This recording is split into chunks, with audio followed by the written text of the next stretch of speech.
Ketua LPPM Unand serta staf, ya, kemudian staf dari Sekolah Pasca Sarjana USU, serta teman-teman pengikut acara webinar kita pada pagi ini.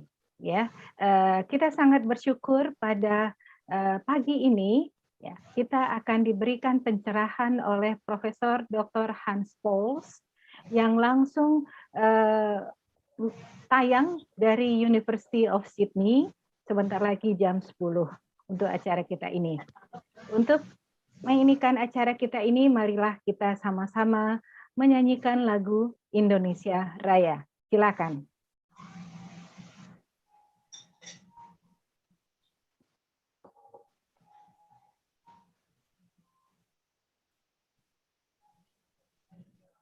Sudah standby usunya yang untuk memimpin lagu Indonesia Raya?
Demikian tadi kita sudah lihat, ya, Indonesia Raya berkumandang dengan latar belakang USU, sangat cantik sekali Bu Tengku Sabrina kampusnya, ya.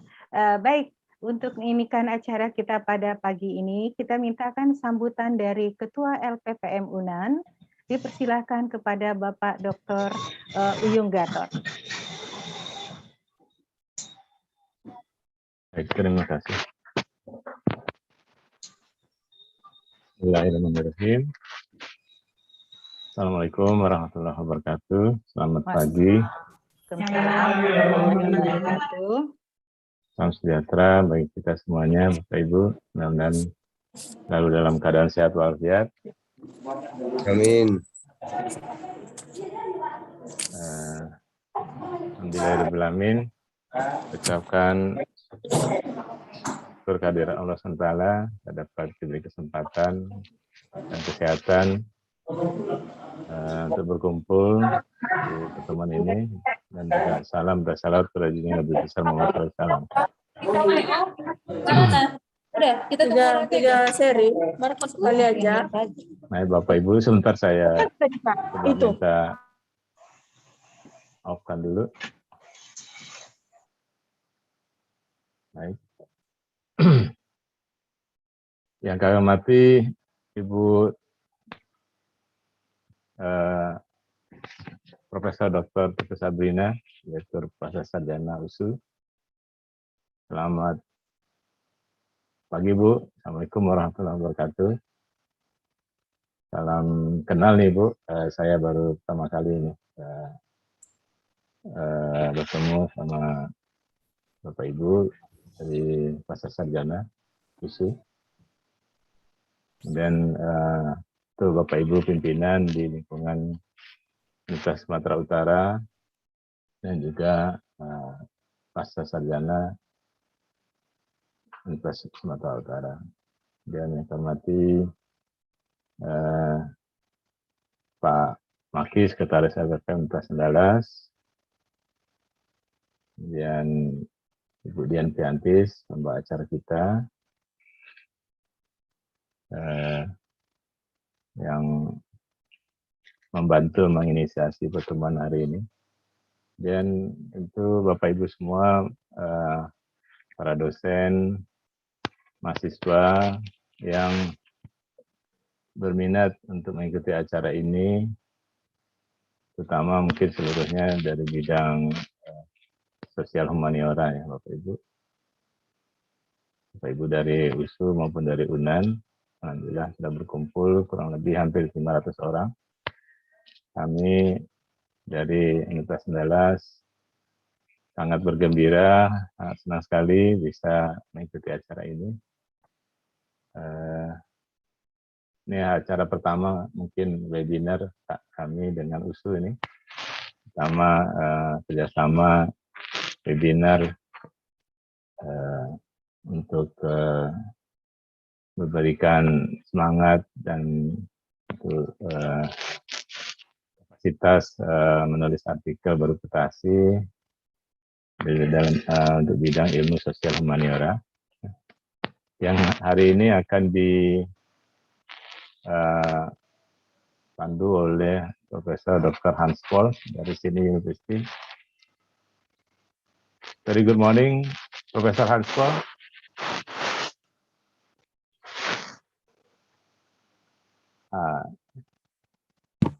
Selamat pagi, apa kabar? Selamat pagi Pak Hans Paul. Salam kenal dari Padang, Sumatera Barat. Pak Hans Paul bisa berbahasa Indonesia ya Pak? Sedikit, saya coba. Ya baik Pak, terima kasih luar biasa nih. Terima kasih atas kesediaan Saya Pak. tidak ke Indonesia pada 2 tahun. 2 tahun yang lalu ya, sebelum pandemik ya Pak. Betul, tentu saja. Saya mengucapkan banyak terima kasih Pak Profesor Hans Paul telah bersedia akan memberikan pencerahan kepada kami semua di Universitas Andalas, dan juga di USU, dan juga tentu dari perguruan tinggi lain atau instansi di luar Universitas Andalas dan juga USU. Saya lihat di sini ada dari berbagai perguruan tinggi lainnya dan juga dari instansi lainnya. Bu Profesor Teguh Sabrina, salam kenal. Mungkin kita agak informal aja Ibu. Ya. Karena kita berharap sekali hubungan silaturahim antara USU dan Unand semakin meningkat. Saya kenal beberapa teman di USU, baik masih waktu sekolah S2, ya sama-sama dengan dosen Unand, USU di Bandung, dan juga ketika S3 juga dengan dosen USU, dan juga dengan para peneliti dari USU juga. Karena hari ini kita bertemu luar biasa bagi kami dengan USU, mudah-mudahan ada ikatan silaturahim dan juga kerjasama ke depannya, Bu Sabrina. Kami melihat Itu yang diharapkan. Ya Bu, kami melihat ini mungkin jadi starting point kerjasama yang baik, terutama dalam publikasi, joint publication mungkin, antara dosen-dosen USU dan juga kami di Unand. Kami juga menyediakan anggaran untuk penelitian ya di LPPN untuk dosen-dosen Unand yang bersedia kerjasama dengan perguruan tinggi lain, terutama PTNBH, dan juga untuk dengan dosen-dosen dari luar negeri, Bu. Jadi kami mengundang, silahkan Bapak Ibu dari USU dan juga dari Unand bergabung, submit proposal ke kami, ada skim riset publikasi bereputasi, bisa bergabung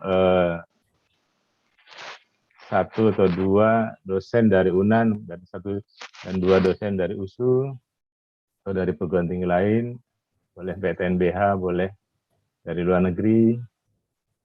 Kami sudah ada dengan beberapa perguruan tinggi di luar negeri, terutama di Malaysia.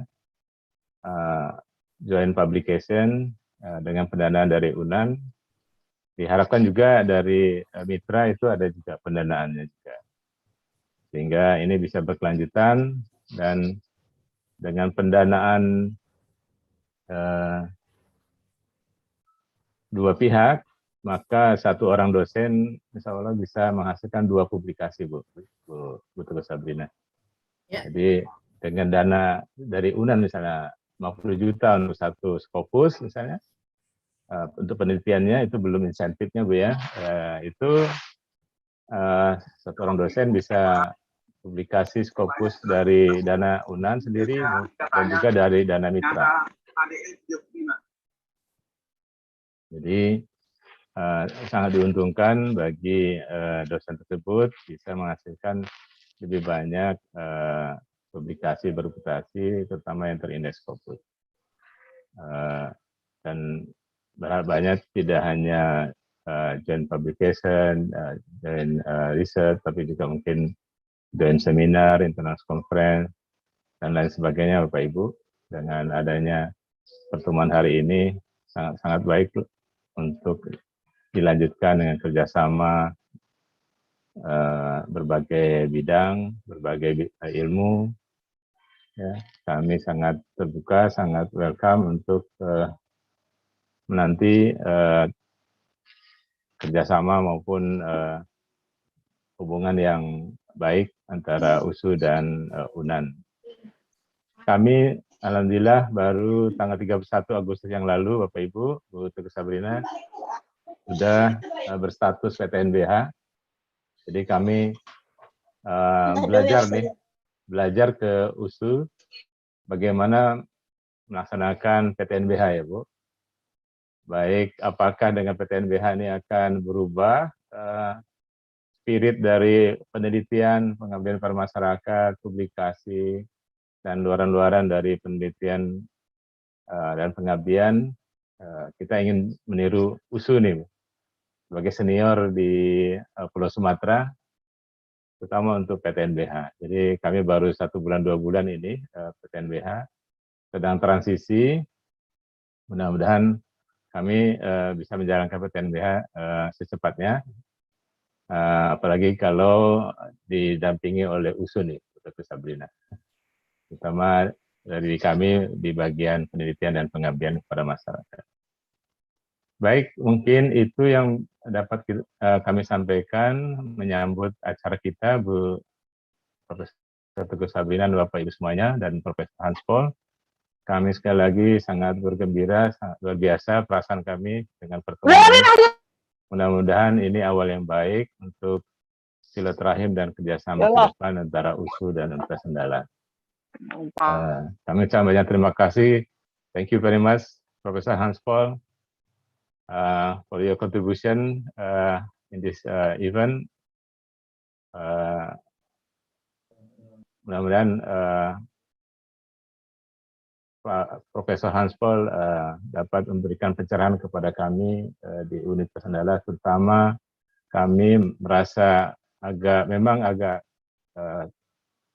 kesulitan untuk publikasi di bidang sosial humaniora, Dr. Sabrina. Jadi Profesor Hans Paul mungkin mudah-mudahan dapat membantu kami memberikan bagaimana tren global untuk publikasi di bidang sosial humaniora. Bapak Ibu dari USU, mohon kami dukungannya, bimbingannya kepada dosen-dosen UNAN. Mari bersama-sama joint publication bersama dosen-dosen UNAN, terutama untuk bidang sosial humaniora yang memang dibandingkan eksakta memang tidak terlalu sama ya. Jadi lebih banyak memang di eksakta. Di sosial humaniora memang agak lebih rendah daripada eksakta. Dengan pertemuan ini berharap banyak jumlah publikasi di bidang sosial humaniora di Universitas Dallas dapat meningkat sama dengan bidang eksakta di kami dan bahkan bisa melebihi. Mungkin kiat-kiat dari Profesor Hans Paul, dari Ibu Teguh Sabrina, dan dukungan dari Bapak Ibu, terutama dari USU, mudah-mudahan kami bisa mengejar publikasi di bidang sosial humaniora di Universitas Dallas. Mungkin saja, terima kasih atas dukungan Bu Teguh Sabrina dan Bapak Ibu semuanya. Bu Dian Piantis, kami mengucapkan terima kasih yang mengawal, menginisiasi pertemuan seperti ini, terutama kerjasama dengan Profesor Minasmi dari University yang mendatangkan Profesor Hans Paul ke acara webinar seperti ini. Kami alhamdulillah sudah melaksanakan yang ke-13 nih ya Bu Dian, dengan acara ini.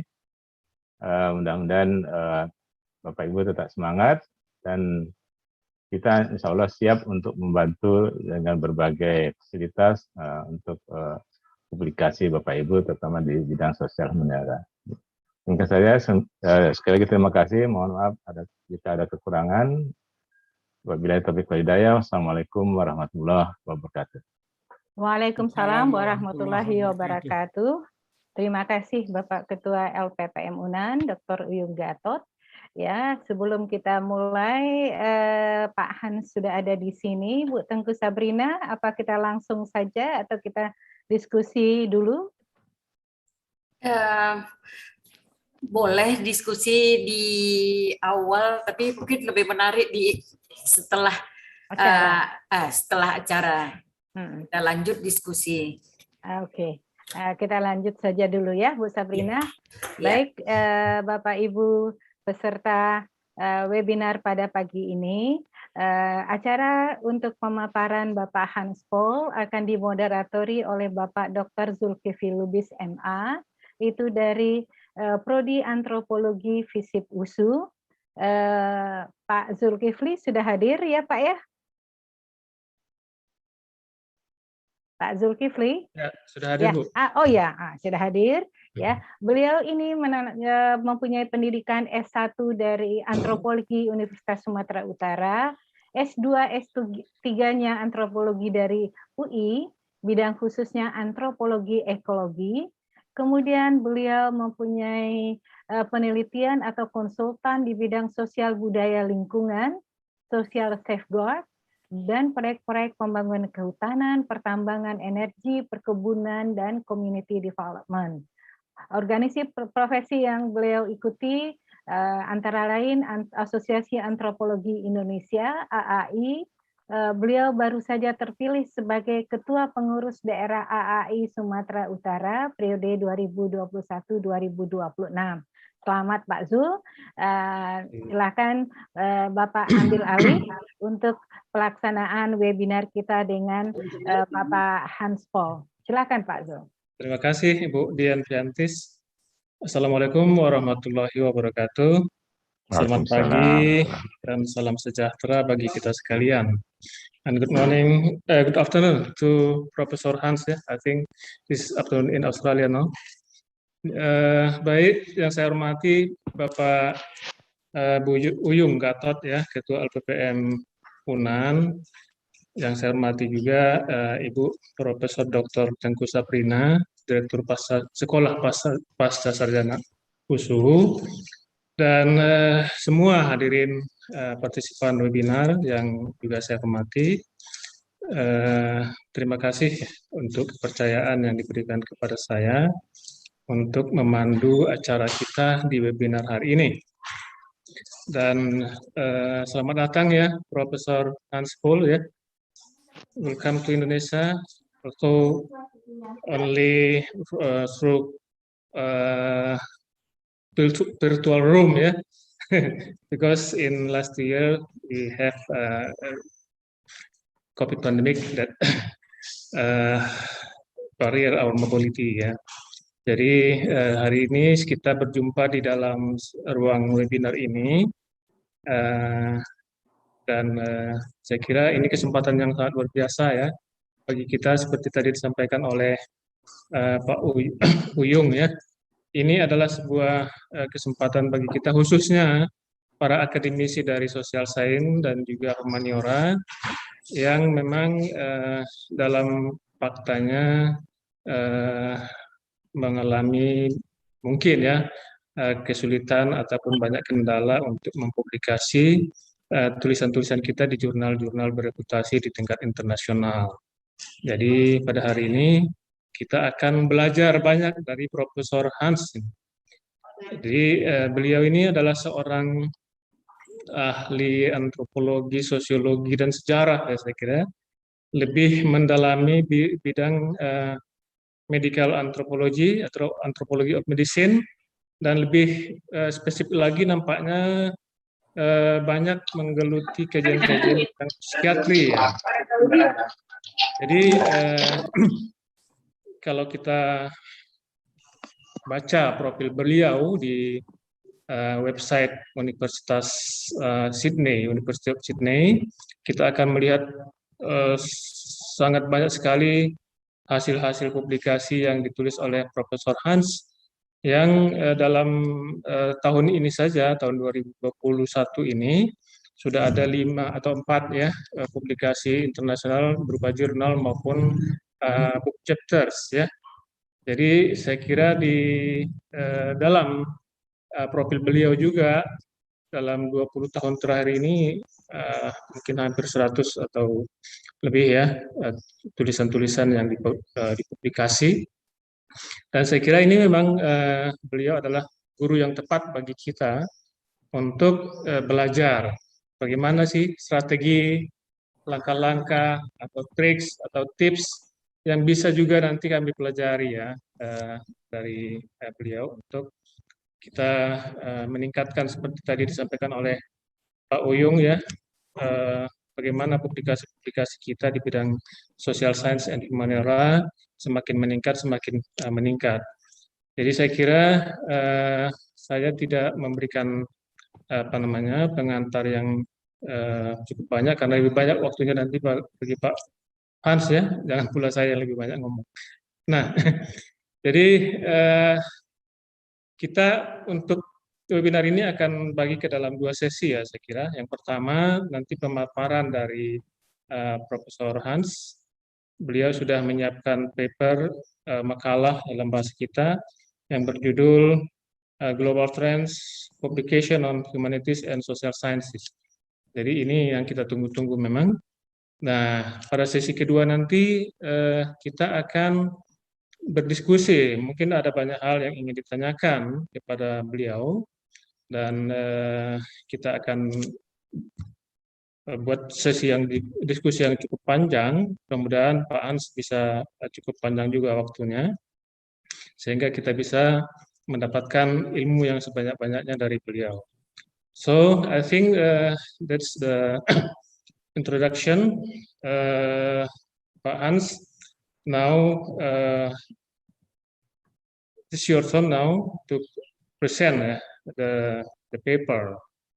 Thank you for your coming in our virtual rooms and happy that you have with us today. Ya. Silakan Pak Hans. Terima kasih banyak untuk introduksi. Saya sedikit pusing.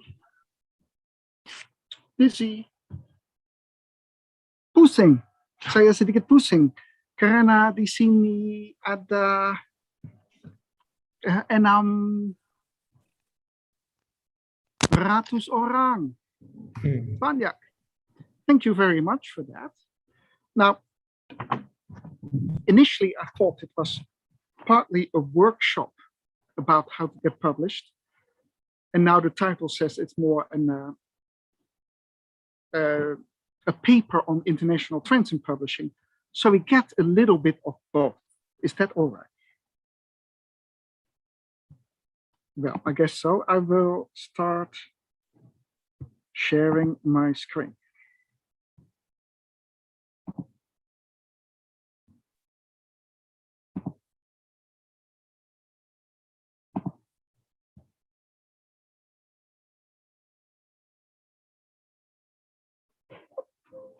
There we go. Now,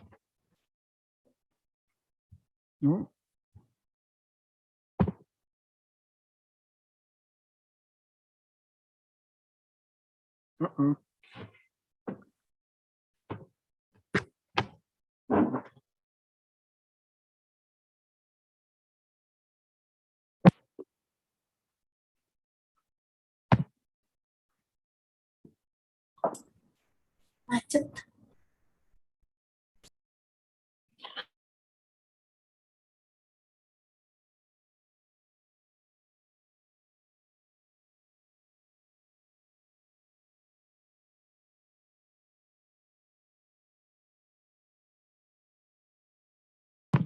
Oh, okay. Connection outside is not good, so I'll sit in the living room. Okay. Oke, saya lagi di sana. Maaf, saya tidak tahu mengapa ada masalah. Sebentar lagi.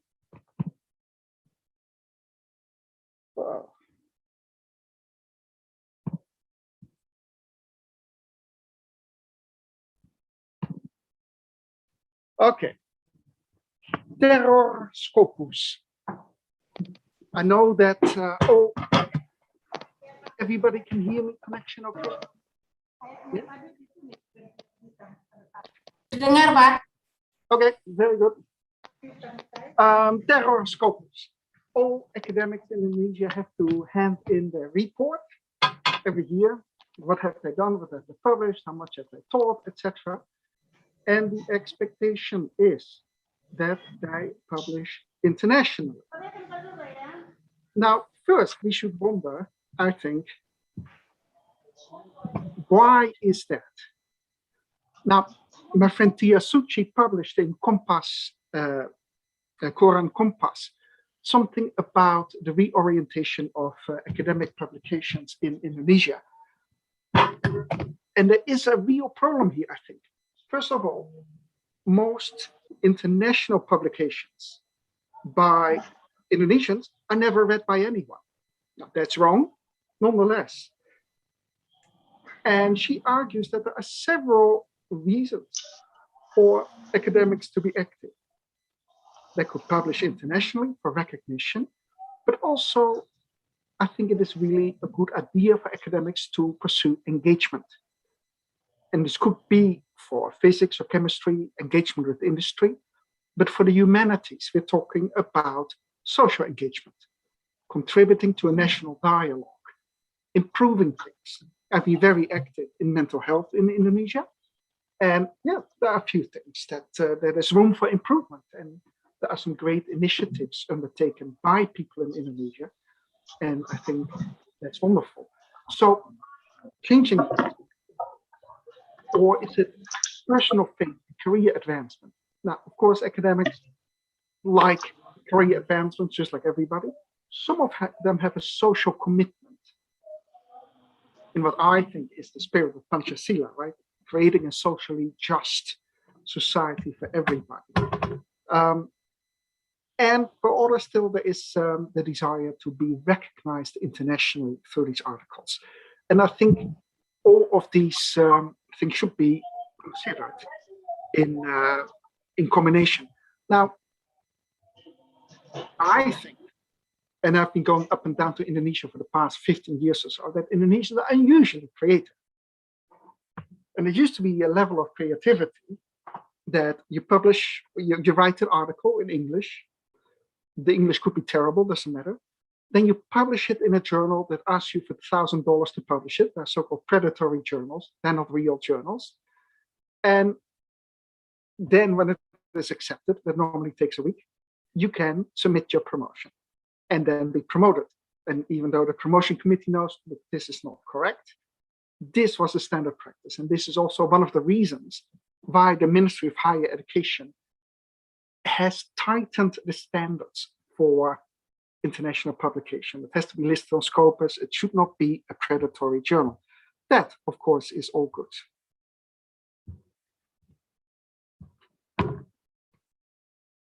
Now, there are various issues in Indonesia that I think, I'm not sure if this is good for academic research. First of all, I think, yes, academics should pursue research and improve things in Indonesian society or elsewhere. And it might be considered, especially people from outside Indonesia say, academic research is all irrelevant. But why are there currently movements ahead to reduce freedom in research activity? I'm not fully convinced this is the right development. It's not yet finished. It's not yet finalized. The deliberations are still in progress. But the super research agency that is currently being planned, called the BRIN, will get absolute powers over research. Megawati is the head of the steering committee. So, well, whatever you depends on Megawati, but I don't see her affinity with research very much. The new research law says that research has to promote harmony. Now, that's a very vague formulation, but international scholars already tell me if you want to do any research on Aceh, West Papua, or 1965, it is a blank no, because it might be uncomfortable what comes out of it, and that would violate national harmony. I think that's a wrong trend. So clearly, there is something we academics do that not everybody is potentially happy with. And that is why I think that academic freedom is of the utmost importance. And that is, I think, that's an issue that Indonesian academics should take up in the very near future. The increasing attempts in Indonesia to rewrite history. Indonesia is not unusual in that respect. This is happening across the board, but the effects are quite dangerous. Now, an innocent example here is, I'm not sure if I pronounce this correctly, Chutnutia, who appears on the Seribu Rupiah banknote without a jilbab, because when she was fighting against the Dutch in 1910, she didn't wear one. And there was a whole kerfuffle about, like, no, she was a devout Muslim. This is wrong. Now, I would say a rational academic approach to this is, look, the historical record says the following, so we got to stick with that, even though today's views among some people might be quite different. I think it is wrong to rewrite history. Attempts in Indonesia, and I focus now on history because that's the discipline I know most about, have been undertaken in force during the Suharto regime. Look at this fantastic book by Kate McGregor, History in Uniform, that gave a very strict and limited approach to history writing. History under Suharto was, we have heroes and villains. We had the evil Dutch versus the great Indonesians. Everybody Indonesian was in favor of the revolution. So it's a very black and white type of history. And maybe some high school kids like it because we all like heroes and villains. But it's not very nuanced, and it really denies a lot of the nuance in Indonesian history. Now, one of the worst attempts, I think, under the Suharto regime to rewrite history is, of course, the Pengkhianatan G30S PKI, like this completely imaginative falsification of history about the alleged coup on 30th September 1965. Most of the content is entirely made up. And of course, it solidifies Suharto's grip on power. There was a clear political purpose for this movie. Now, a bit more than a week ago, this film was shown on several television networks in Indonesia. Why? We know this movie is all a lie. Why is it being broadcast? So these are some questions that I think, look, we academics got to be a bit louder talking about. We got to keep the debate rational. We got to keep the debate open. We got to advocate, like, there is historical research, and this is demonstrated.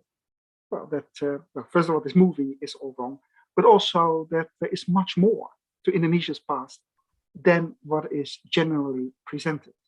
And of course, there's strong political forces at work here. Lots of people like the version of the past.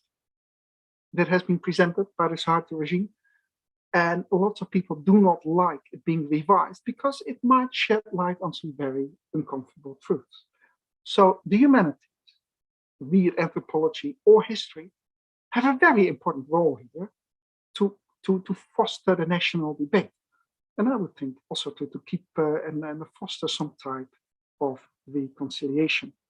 Now, an example, I think, writing about the Indonesian revolution is Mangun Wijaya, Burung Burung Manyar, which is a very nuanced description of lots of interwoven layers of how relationships between people are altered by the revolution, and why some people end up on the one side and some on the other is often has to do with very accidental factors. So that kind of writing I can definitely recommend. So I think academics, we have a social responsibility. Researchers should ask uncomfortable questions and speak truth to power. Now, topics in history, of course, are 1965-66. There's already tremendous work being undertaken in Indonesia to figure out exactly what happened. Questions that could not be asked under Suharto. Freedom is a bit reduced recently. Of course, the corruption and abuse of power by Suharto are very well known, even though there's some people who say, look, it didn't happen. One other topic in history is, for example, continuities between the Dutch East Indies and Indonesia. Last week there was a seminar with Professor Bambang from UGM that in Indonesian histories, the continuities between colonial times and independence are not pursued as well as they could. Now, recently, there has been a Dutch researcher, Remco Raben, who came to Indonesia and interviewed very old people. So, oral history project about the Indonesian Revolution. Because most writing in Indonesia is political history or focuses on army and battles. There are still some people alive who were there. And it would be invaluable to get their perspectives. And then, of course, I wonder how come nobody in Indonesia thought of that. Or maybe they have. This is of the utmost importance. Another project I'm involved in is early scientists that build the scientific community.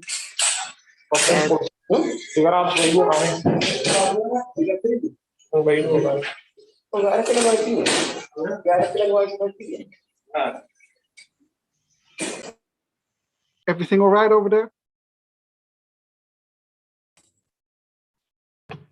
Okay. Everything all right over there? All right. Anyway. Silakan dilanjutkan, Prof. Okay. Yeah. Okay, so another research project I'm involved in is interviewing people, the first generation of scientists and humanities scholars in Indonesia, the ones that built the university system as it is. What kind of challenges did they face? What kind of research did they do? Fascinating. And I think, yeah, that is definitely topics to pursue. Social science in Indonesia, well, I think are very pressing issues around poverty, increasing inequality, and corruption, which sadly is endemic. No, in Australia as well as in Indonesia. Doesn't set Indonesia apart, but I think it constitutes a significant problem that deserves more attention. Another reason why research is absolutely essential, research in the humanities, is research is by definition anti-hoax. Over the past few years, there are so many hoaxes in Indonesia and worldwide. And the spread over Facebook, the spread over Instagram, and often in the forms of cartoons or pictures with short texts, that in Australia and the United States, they tell us that vaccines for COVID are very dangerous. We know this is not true. But often, of course, they're politically motivated. Often they're associated with extreme ideologies that want to bring about social instability. And sadly, hoaxes work. Now, I think one of the things academics can do is that instill the spirit of inquiry in students. When you see a hoax, what kind of questions should a student ask? They should figure out where it came from. What kind of argument is meant? how to formulate arguments against hoax. Now, sadly, research has already demonstrated, and this is Indonesia and the rest of the world, that these hoaxes work best for the middle classes and for people receiving some education, also academics. Working class people are not often taken by hoaxes. And the question is why? So I think we have to do some reflection among academics in Australia, Indonesia, worldwide. Why are academics eager to embrace more extremist views and abandon their responsibilities as scientists and scholars? It is troubling. All right, obstacles. Now, publishing internationally, there are significant obstacles for academics not from English-speaking countries or not from high-income countries. First of all, English is the language of scholarship. And so briefly, I got a question from you in email saying, can people ask questions in Indonesian? Well, of course they can, but this is, of course, a workshop about how to publish internationally, right? Now, I'm Dutch originally, right? So English is for me also a second language. Now, Dutch and English are much closer, so the challenge is much less. Also, the Netherlands is a tiny country, so we know we have to learn other languages. Indonesia is big. But yeah, we got to take that hurdle. And there is lots of help available to take that hurdle. There are many people from England and the United States living and working in Indonesia who offer services, editorial services, etc. So I think it is important that academics are aware this is a challenge. If you submit articles in very poor English, well, that's not a good thing. But there's all kinds of ways that assistance can be offered. Now, there is a tradition in Indonesia that every university has their own journal. So in history, we have the UGM Journal of History, the UI Journal of History. Is there an Andalas, Majalah, Sejarah? I don't know. But this means that these are just vehicles to publish. Now, that is fine, but you don't get a scholarly conversation going, right? Because the UGM Journal of History, only people from UGM publishing there, and the UI Journal same thing. So that doesn't really help.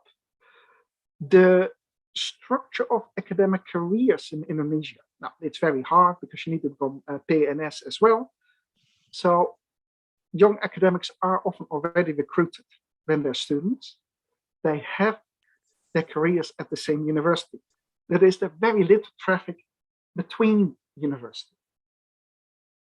And that traffic is important to keep thinking fresh, to foster new approaches, to get students and academics acquainted with various different approaches. And yeah, we know there's the tyranny of distance. Indonesia is big. Zoom makes Indonesia very small. And of course, this writing workshop is a cooperation between two universities, right? So that is fantastic. So a real obstacle in Indonesia is that you academics work very, very hard. I know that academics in Indonesia teach an awful lot. They do a lot of administration. They have very little time for research and also very little support to undertake research. That's either financial support or research assistance. Still, there is this expectation that they undertake research, and that is not easy. So that is quite a challenge, and all those challenges combined, yeah, make it seem very, very difficult to get any research done. Now, another problem is, well, maybe I'm a bit too critical here. There is a high variability in the quality of elementary education, high school education. Nonetheless, I think there could be more attention to develop critical thinking. Now, how this is in higher education, I don't know. I know there are great exceptions for places where they instill a very good research spirit, but this is not everywhere. And a lot of Indonesian research outputs in Bahasa Indonesia, you know, they're not high quality. I think it is really important to instill already in undergraduate students and the later graduates, who say maybe already even in high school, that critical stance, an invitation to challenge views. The stereotype has it that ciswa should just obey teachers and reproduce what's in the textbook. Once that approach is instilled, it is very hard to instill an academic spirit. And that is what is needed. Now, to look at what is going on in Indonesian humanities scholarship, I just read an editorial by Freek Kollenbein. Does everybody know this journal from the Netherlands with, of course, internationally an impossible title because nobody can pronounce it.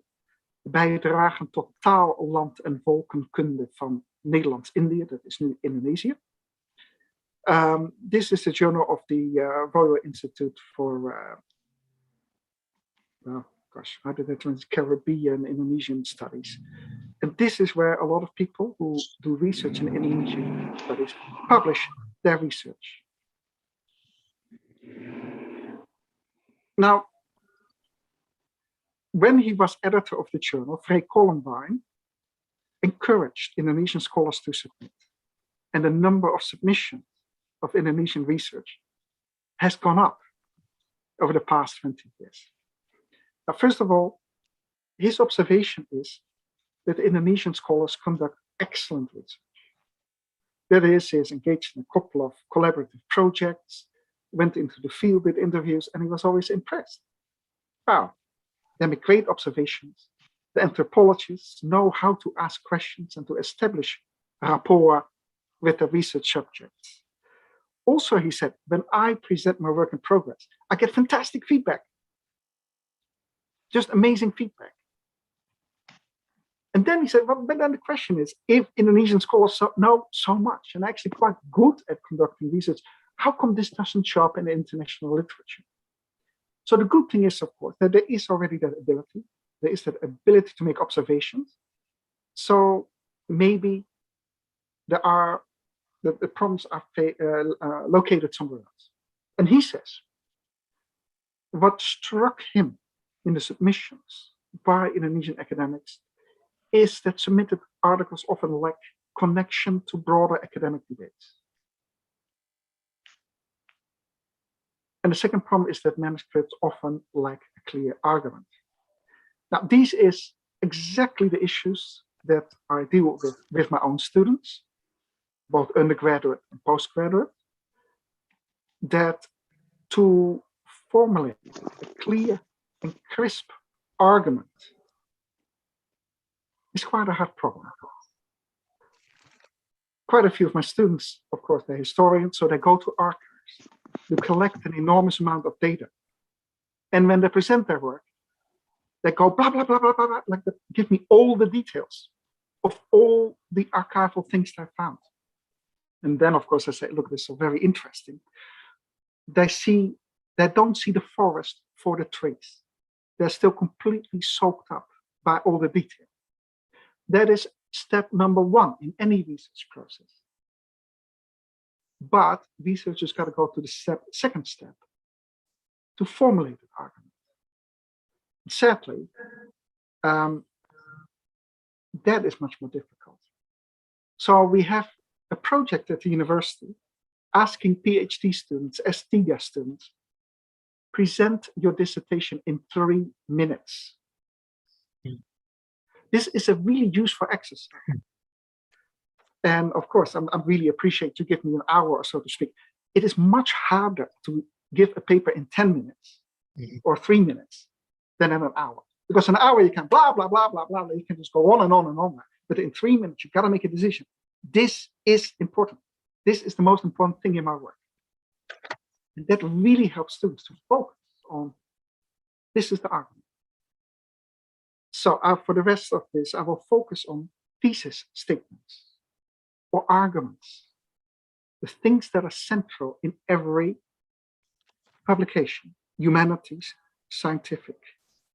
The thesis statement says something like, in this paper, I will argue that.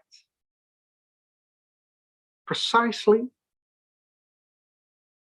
And it indicates in the rest of the thesis paragraph or the first paragraph of the article how this point is going to be argued. So the rest is, I guess, more a practical overview of how to do this. And of course, Indonesians have been skilled at the art of writing for a very long time. Unfortunately, if they have the palm leaves to write on, many didn't survive, unfortunately. But, you know, think about the long tradition and how this could be blended with the academic writing process today. Now, this might sound really, really silly. But before you start writing a paper, it is very good to ask the what and the why question. And to answer those questions succinctly. What is your topic? What is your point? What is the problem you are addressing? What is the question you're asking?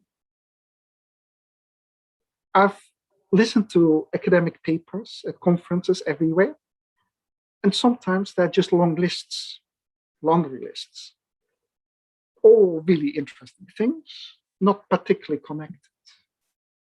That's very difficult to listen to.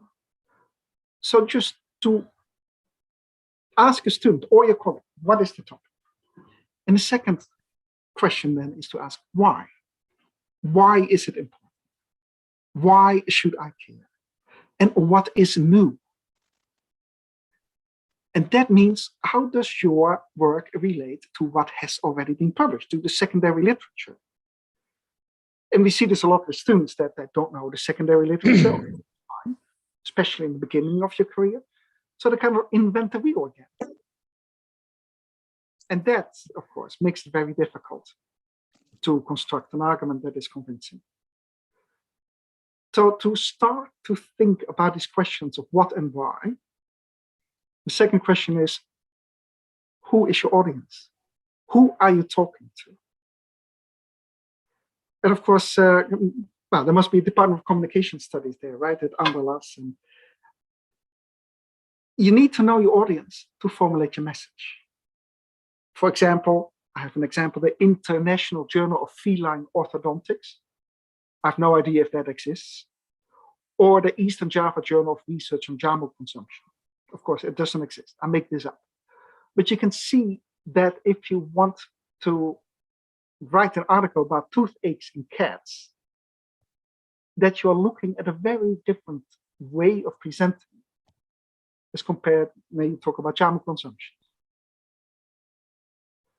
So one way to think about who is my audience is to think about what journal would I like to publish in, or in which journal are similar debates going on, which journal addresses very similar issues that I'm addressing. And it's always good then to get a to leaf through several issues of the journal to get a sense, how are the authors in the journal approaching this? What kind of questions do they ask? What kind of questions do they not ask? It's always really important to listen to the silence, what is not there. Now, here's a basic difference between a national Indonesian audience and an international audience. And this international could be Indonesianists, logicians, economists. The thing though is, well, let's go to the next one. No, where is it? If you have an Indonesian audience, you can just say, SBY introduced the following policies. And every Indonesian knows who Susilo Bambang Yudhoyono is. You do not need to explain. For an international audience, it's probably a good idea to say, okay, this is the 4th or 5th president of Indonesia. For an economist, if you write for a journal of economic development, you do not need to explain inflation, stagflation, monetary policies. The readers know all that. If you write for a journal on jamu consumption, and inflation is important, better explain it, because the average reader might not know very much about this. So an article is an act of communication.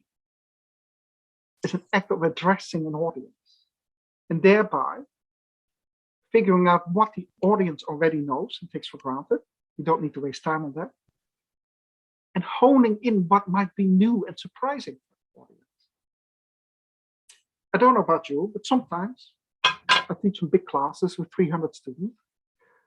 And so I give them about 10 different paper topics. So at least I don't have to read 300 of the same papers. But I also tell my students to surprise me. You know I have to read 300 papers. Please have pity on me and write something I do not expect. Because that's the only way to read 300 papers. Now to start out, or you're still thinking about that article you're writing, right? You know what your audience is. Now tell that audience something that is new, exciting, interesting, and something they should care about. If you write an article arguing the sun comes up every morning, your audience will go off to sleep, right? Because we know that already, and nobody will be surprised. So it's very important to figure out what is already common knowledge, but what is new about what you do. Now here, of course, is a very important opportunity for Indonesian academics, because you can consult international literature, let's say on processes of democratization, or the importance of non-government organizations, or any kind of topic. And then say, okay, the international literature says the following 3 factors are important. In the Indonesian context, on the contrary, we see some very different dynamics. Now there you start an argument that an international audience will be interested in. Because then you move beyond the descriptive, saying, okay, there's some NGOs working in Indonesia and this and this and this is what they do. Yeah, that's like a telephone book, that's great, but it's not a paper. But if you say in the research on non-government organizations internationally, their role is always highlighted as the follows: 1, 2, 3. In Indonesia, we see the first point not emphasized and an additional role that does not come out in the international literature. Now here we're talking about an argument. This might capture that interest, the interest of an Indonesian international audience. So yes, know your audience, position yourself in the international literature. That is, if you want to publish internationally, right? Conduct a literature search. Now, these days, I don't know, when I went to university in the Netherlands in the 80s, and you were looking for a medical article, let's say about heart attacks, you had to consult a book called the Index Medicus. There were 4 big volumes every year. You had to look for keywords. And for 1 year, you had to do it at 4 different times. It was very hard to conduct literature searches, almost impossible. Or if you had to rely on the journals that were actually present in the library. These days, Google is your friend. It is so easy to conduct literature searches because there's so much online. Now, there is the problem, of course, that universities need to subscribe to the journals for you to get access to these articles. Nonetheless, you can write to the author, and many authors are very eager to make the publications available to an international audience, so they make them available anyway. So it is not so hard to get access to this kind of literature. And so there's all kind of possibilities to do this. So conduct a literature search, be creative, use the different keywords, questions, use your library interface. It's quite easy to do so. And this gets a sense of where is the field, what kind of questions are being asked, how are these questions answered. And of course, the last thing is address theory. And addressing theory is one way of overcoming this moving from descriptive to analytical. If you adopt or develop a theoretical framework, you move beyond describing to explaining. And that is absolutely necessary in international articles. Because descriptions are difficult to read, not particularly interesting, but then to explain. Now, it reminds me of when I went to the University of Pennsylvania to do a PhD. And every week there was a presentation from a guest, an hour-long talk, hour-long questions. And there was one professor, they always asked the same questions. First question was, I hear a lot of notes, but I don't hear a melody as of yet. As in, there's a lot of facts there, but it's not yet a story. It's not yet an explanation. And his other question always was, why should we care? And that is a very important question. Why should we care? Why should your reader care? Why should your reader care about your research? And in that respect, you have to take your reader by the hand, right? You have to tell your reader why it is important. A scholar who wrote a lot about structure of scientific publications, Bruno Latour, basically said an article should be like a river, a fast-flowing river. The way you set it up, the way you write it, means that the reader can only go downstream with you towards the conclusion. That is a successful article. Common mistakes. This is not just in Indonesia, it's everywhere. Very long introductions. Making sure you give all the background. Mention all the previous research. Clarify all the assumptions. Now, that is not unimportant. But the reader is not reading your article to find out what all has been done already, or all the assumptions. They want to know what you do. They want to know what is new and exciting. So get to the point straight away. That is important. And the best thing in an article, and this is straight from writing classes, right? The first paragraph of an article is the thesis paragraph. And the first sentence of the thesis paragraph is the thesis sentence. That tells the reader exactly what the article is about. Get to the point straight away. Life is short. Every day only has 24 hours. Make life easy for the people who read your article by telling them straight out, by picking a good title and writing a good and concise thesis statement, that you know right away what it is about. One of the things I have with student papers or postgrad students, you read the paper, and after page 10 or 11, you think like, okay, this chapter could be about the following. Often the student doesn't quite know it yet, right? Now, if you publish something, it should be abundantly clear what the article is about. Other common mistakes. Indonesia, Australia, everywhere in the world. Overviews, lists, encyclopedias that contain a lot of knowledge and insights that are significant, but that do not spell out why anyone would care, why it is important. And of course, reading an encyclopedia, I don't know if any one of you has ever tried to read an encyclopedia. You go to an encyclopedia, if you have a question, find a specific answer, but nobody reads them. If you write your article like an encyclopedia, nobody will read. Bureaucratic reports. Now, I think bureaucratic reports are written with the explicit purpose that nobody ever reads them. Bureaucratic reports are as boring as can be. So that's basically, I think every department, every university have to file an annual report, right? And if you don't do that, everyone will jump up and say, clearly something is going wrong. But nobody actually reads them. So do not write like that. One problem in bureaucratic reports is they're always written in the passive voice. Mistakes have been made. Now, a sentence like this, mistakes have been made, opportunities have been missed. And I'm so happy that I'm now talking to an audience from Sumatra and not from Java, right? It's very Javanese. Mistakes have been made, but let's not talk about who made the mistake. Let's not talk about how they made the mistake, right? It's diffusion of responsibility, so the sentence is not informative.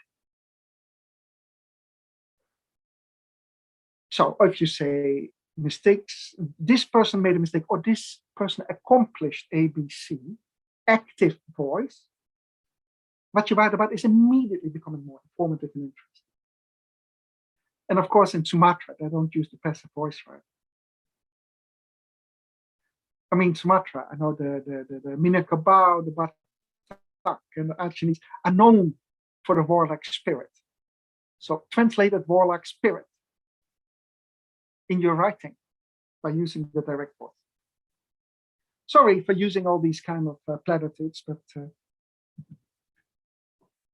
now think like your reader. What would your reader find interesting? I already mentioned it makes a very big difference. For example, in an Indonesian audience would say, Habibie introduced a lot of legal changes. Yes, he did. We know that. Now, for an Indonesian audience, that's fine. For an international audience, Habibie, who became Indonesia's president in 1998 after General Suharto resigned, ending more than 30 years of his dictatorial regime, introduced a lot of changes. That is, for an international audience, you just need to help that audience along to briefly indicate the significance of Habibie. Your international reader. Look, it's really sad, right? But you know, international readers, when they think of Indonesia, they think about Bali. They think about surfing. Maybe they think about the Borobudur or volcanoes. International audiences, well, in Asia that's a bit different, but you need, if you write an article about something really small and tiny in Europe or the United States, people say, yeah, that's interesting, even though it's not. If you write about Indonesia, you need to jump a bit higher to inform your audience why this is. So I mentioned another way of getting around this is to incorporate or address international theories, such as processes of democratization, democracy and obstacles, populism, hoaxes, I already mentioned it before, decline of democracy. I think there are a couple of worrying things about democracy in Indonesia, but I'll leave that to you to discuss since I'm only an outsider here. What is your point? Back to that what question. Communicate freely, get to the point quickly. Don't let the reader guess. No long prefaces, no long introductions. Only spell out background information if it's absolutely necessary for the reader to understand something. There's always a danger of covering too much. The more specific an article, the better. I had this with my first book, Nurturing Indonesia. I thought the frustrating thing about articles is you cannot cover anything. You need to be very specific. But in my book, I can say everything. Then I realized it's not true for a book either. You still need to be very selective. Every quotation you include should be there for a reason. It should move the argument forward. Every reference should be there for a reason, to move the argument forward. That's a flowing river metaphor. Okay? If it doesn't make the article, the argument flow, then it shouldn't be there. The whole idea is, actually, sometimes the idea of people write articles is, I need to educate my reader. So they need to go to all 6 classes of elementary school. And I will do that in the introduction. And then they're ready, and then I will give my argument. Yeah, it doesn't work that much. Specific. A clear point. And ideally a point that adds something to thinking on a topic internationally. That works. The beginning matters most. Now, yes, we have to write grant applications all the time. It's very much like articles, right? For grant applications for articles, the first half a page matters the most. If the article reads your title, an abstract or thesis paragraph, things like, boring, that reader is going to say, I'll go to the next article. You only have one chance to make a first impression. So you can win or lose a reviewer with a boring title.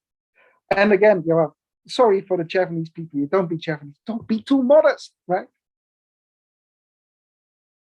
it's all right to emphasize your title, what is interesting or novel in your article. What is new? Well, therefore you need to know the international literature. That is, of course, a big ask, but with Google and some searches, you can find out what is going on and what the debate is. Conduct a literature review. Organize your literature review. And I don't know if articles in your specific journal require literature reviews. I would always do that sparingly. Now, in chapters my students write for me, as TIGA students, I would say, for example, the first author has argued A, B, C.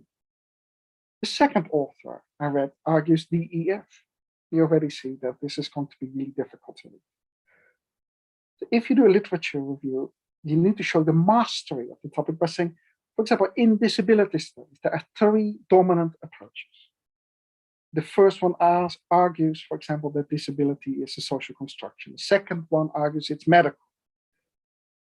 That means you have digested the literature. And I don't know if you've been to London, but if you go in the underground there, it's always said, mind the gap. The best thing of a literature review is that it naturally,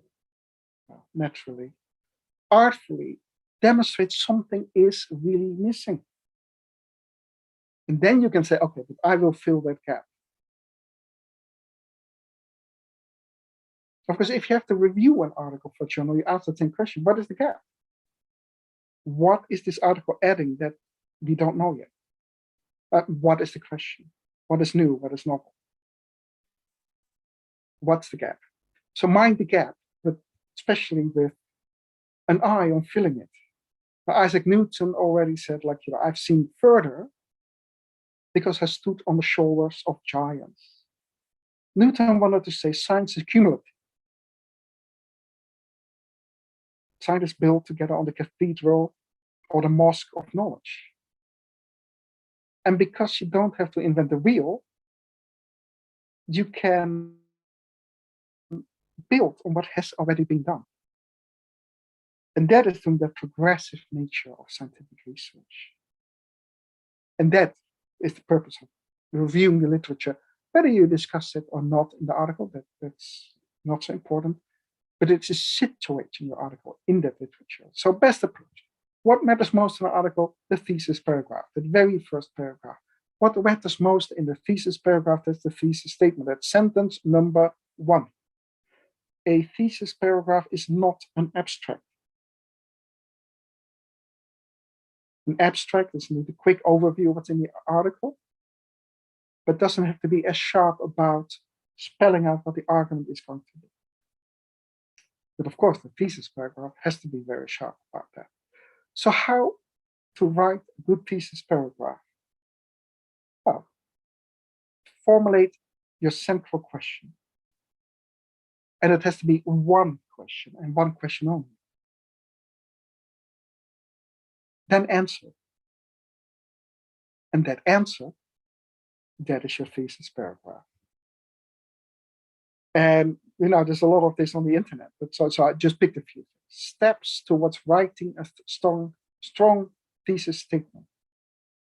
Research a topic, create a question, write a rough draft thesis statement that answers that question, and then rewrite that thesis statement to make sure it addresses all of the key points. And then in the rest of the thesis paragraph, you give a road map for the rest of your article. For example, what's your topic? I want to know who's to blame for the obesity epidemic. And of course, as we know, well, I don't know if the people from health scientists in the audience, but yes, people in Indonesia, people in Australia, people all over the world are getting heavier every year, and this is not good for health. So what causes this? What do you claim? Well, parents should teach their kids healthy eating habits. And we all know Indomie for everybody is really easy and quick, but it's not a balanced diet. What's your rationale for your stance? Well, parents are the first ones to teach and model healthy eating habits to kids. So you can have commercials on TV, or you can ask teachers, but the parents are always there. What concessions will you make to qualify your stance and acknowledge opposition? This is knowing your audience. If you are going to propose something, you need to think about someone will stand up in the audience and say, well, really, what are you talking about? Although some want to blame the fast food industry for the obesity epidemic. Yeah, there's something to that. Now, your thesis statement, your thesis sentence, is the qualification plus the stance plus the rationale. Although some people blame the fast food industry for the obesity epidemic, parents are more at fault because they are the first to teach and model healthy eating habits to their children. Here we are talking about an interesting statement that does not leave any doubt about what you're going to argue, and it invites the reader to read along. Or you do it the other way around, huh? Although some people blame that parents are so busy, so they cannot make good food for the kids, it's the fast food industry that is primarily to blame. That doesn't really matter. Point is, lay it out from the start. The reader will exactly know what the paper is about and what you will argue. Then the paragraph argues the roadmap for the article. For example, I will provide 3 arguments in favor of my thesis. First is a survey among young parents in the Posyandu, mention something. Second is an analysis of marketing campaigns of the fast food industry. But by presenting your thesis paragraph as saying, I'll provide 3 arguments, that shows your mastery of your topic. That shows you have done your thinking, and that means that you have moved beyond the descriptive to the analytical. And that is what is needed. Now, if we talk about fast food, just one of the many topics you can think about. Now, fast food in Indonesia is, of course, very different as it is in the United States or Australia. It operates in a very different environment with very different attitudes toward food. This might make it quite interesting to do comparison or to observe something that is specific about McDonald's in Indonesia. I'm not an authority in this topic since I've never been to a McDonald's in Indonesia since I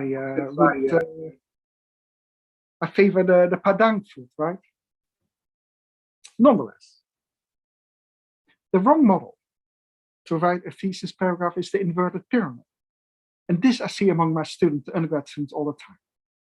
Go from the general to the specific. For example, the paper about depression. For centuries, human beings have dealt with depression. For the last 100 years, physicians have addressed the problem of depression. There are other approaches too. In this paper, I will focus on antidepressant use in Indonesia. You see that the most interesting point is at the end. That's because the pyramid is the wrong way around. But you need to start with the first sentence. For example, in this paper, I'll focus on antidepressant use in Indonesia. Okay, great, that's nice. Why? How? Right, this is not quite a thesis statement yet. It's not specific enough. Okay, you could say antidepressant use in Indonesia is increasing. Well, that's also very interesting. But why is it increasing? How? Who cares? Why it is important? It is more interesting than the first sentence, but there's still a lot to do. Now the third sentence, we're getting somewhere. Like, despite common prevalent rates for depression in Indonesia, done by the Ministry of Health, indicating quite high rates, antidepressant use in Indonesia lags behind similar lower and middle income countries. In this article, I will review 3 reasons. Now here we already start to, well, as you say, so to get to the beef, to get to the real meat, to start to ask a really good question. Now we're getting something. Find the right journal. It's again the audience. Familiar yourself with journals. What kind of articles are in there? What kind of style? What is the content? The theories. Does your research fit? Well, that's important, right? And then follow the guidelines about language use, references. Refer to the literature sparingly. That is, the reader wants to know what your argument is and not necessarily what everybody else thinks. It's not a dissertation. If you write a dissertation, you have to demonstrate that you have read everything. And this is the problem if you want to change a dissertation into a book, is that when readers of a book don't want to know what all the other people have said, because they want to hear what you say. But you can have to situate yourself in a literature. Unlike the argument provided by Hans Pauls in Merawat Bangsa, the following research will demonstrate that the role of physicians in A, B, C, D. Data yang ada di PDDIK ya. Panitia tolong. Tentu saja. Okay. So it is important to say, unlike the standard interpretation of theories of deforestation worldwide, I argue that, or if you talk about elephant preservation, unlike the situation in India, blah, blah, blah, in Indonesia, and then you spell out the difference. Then we are starting a dialogue with the literature and with the audience. So what is new should be obvious, white matter should be obvious, and it should be obvious that you know the literature. But you need to demonstrate this in a smart way. Not just enumerating what's in the literature is not a smart way. But when every reader or the audience thinks, well, clearly, I know an article read a while ago that argued the exact opposite. Yes, that's the point. So, yes, introduction, well, starting with a thesis statement, contrast what you do with other people. How did you do it? Methods, results, what did you find? And a discussion, what does it all mean? That's the IMRED model. But depending on the specific publication dealing with all the instructions and every journal, so this is not something to worry too much about. Never start writing an article, end with writing an article. Lots of students have the mistaken idea that you present your work once it's completely finished. Why? Present your work when it's in the beginning, when you have a couple of fun ideas, but you haven't figured it out. But then you can benefit from feedback from students, colleagues, and ask for honest feedback. So I guess invite your students not to be Japanese, but to Mandarins or conference presentations, the same thing. If your research project finished, well, congratulations, but why are you presenting it? Right? Ask for feedback, write a first version, give it to colleagues, invite critique. Ask or hire a native speaker of English. Once the article is in fairly good form, just to shape it up. Often, making the English clearer requires the author to make the argument clearer. Often it's not the language, but the argument that's the problem. And advice I always got from my supervisors, submit your article to the best journal in the field. You will not get in, but the feedback you get will be amazing. Now, one of the most difficult things in academic life is dealing with these reviews. Because you worked hard on it. It took a long time, you thought about it. And then some reviewers say, cut that part out, this is wrong, refer to that. You have to start from scratch. It's painful, but it's supremely useful. And often a much better article comes out. Now, you get these reviews and the editor will ask you, can you address these points? Well, you should address them, but you do not have to address them all. You can also say, I disagree with reviewer A because of the following reasons. So I will not make the adjustment. Right? So the reviews are not the ultimate truth, but you need to give a motive, a motivation if you do not accept a change. And you need to motivate, of course, why you are making those changes. Conduct review sessions in your department. Think like a reviewer, think like a reader.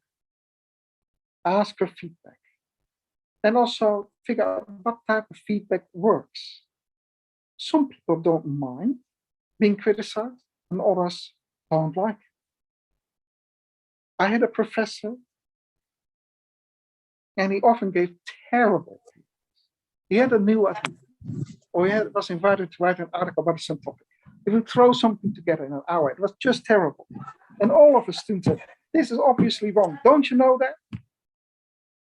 He recorded the whole session and then worked it out at home saying, okay, now I have everything I need. This is not the approach that works for everybody, but it can be very, very useful. Make it hard for a reviewer to reject you, by all means. So work on the English or ask assistance. Best is to be simple and straightforward. Avoid passive tense. Avoid overstatements. As in, my article will change everything you ever thought about Majapahit. That's not going to happen. Avoid understatements, as in don't be Japanese. As in, my article will provide a small footnote on the scholarship on Majapahit. Well, yeah, that's not inspiring to read. Other mistake, you don't get to the point, you have too many points, or you have no point. Bad referencing style, that is not necessary. There are programs in Microsoft Word, EndNote, whatever, there are Mendeley that do the referencing for you. So there's no need to make mistakes there. Very important, never overlook the obvious sources you have to cite. For example, if you write about deforestation, then there's always this and its scholar that everybody has to cite. And the last mistake is to stay descriptive, no analysis. I've mentioned this already. Think like your reader. What is known in your area of interest? Don't repeat it. Where is the discussion happening? What kind of debates are going on that are interesting? Where is the field going and what is not addressed yet? There's a friend of mine said it when I was organizing a conference. And my friend said, organize a conference you would want to go to. Write a paper you would want to read. Plan ahead. And especially if your paper involves conducting empirical research, questionnaires, you have to think very carefully ahead of time. Because it's always really sad when you do an analysis and you think, oh, I realized I should have asked a few more questions. That's really sad. And that's also why you discuss this with colleagues, right? Read the reviews carefully, respond to them, and tell the editor why you follow certain suggestions and why you're not following other suggestions. Think locally, publish globally. There's a whole lot of talk these days about decolonize history, decolonize sociology. A lot of the scholarship has focused on Europe, North America. Over the past 10, 20 years, academics around the world have realized that there is much more to the world than Europe and North America. And specifically Asia and Asian scholarships coming from Singapore, Taiwan, some even from China, Japan, has given many new perspectives in the humanities. Emphasizing that, well, you cannot do this job anymore if you ignore what is called the rest of the world, that is the world outside North America and Europe. This is an opportunity for Indonesian scholars to jump in and say, well,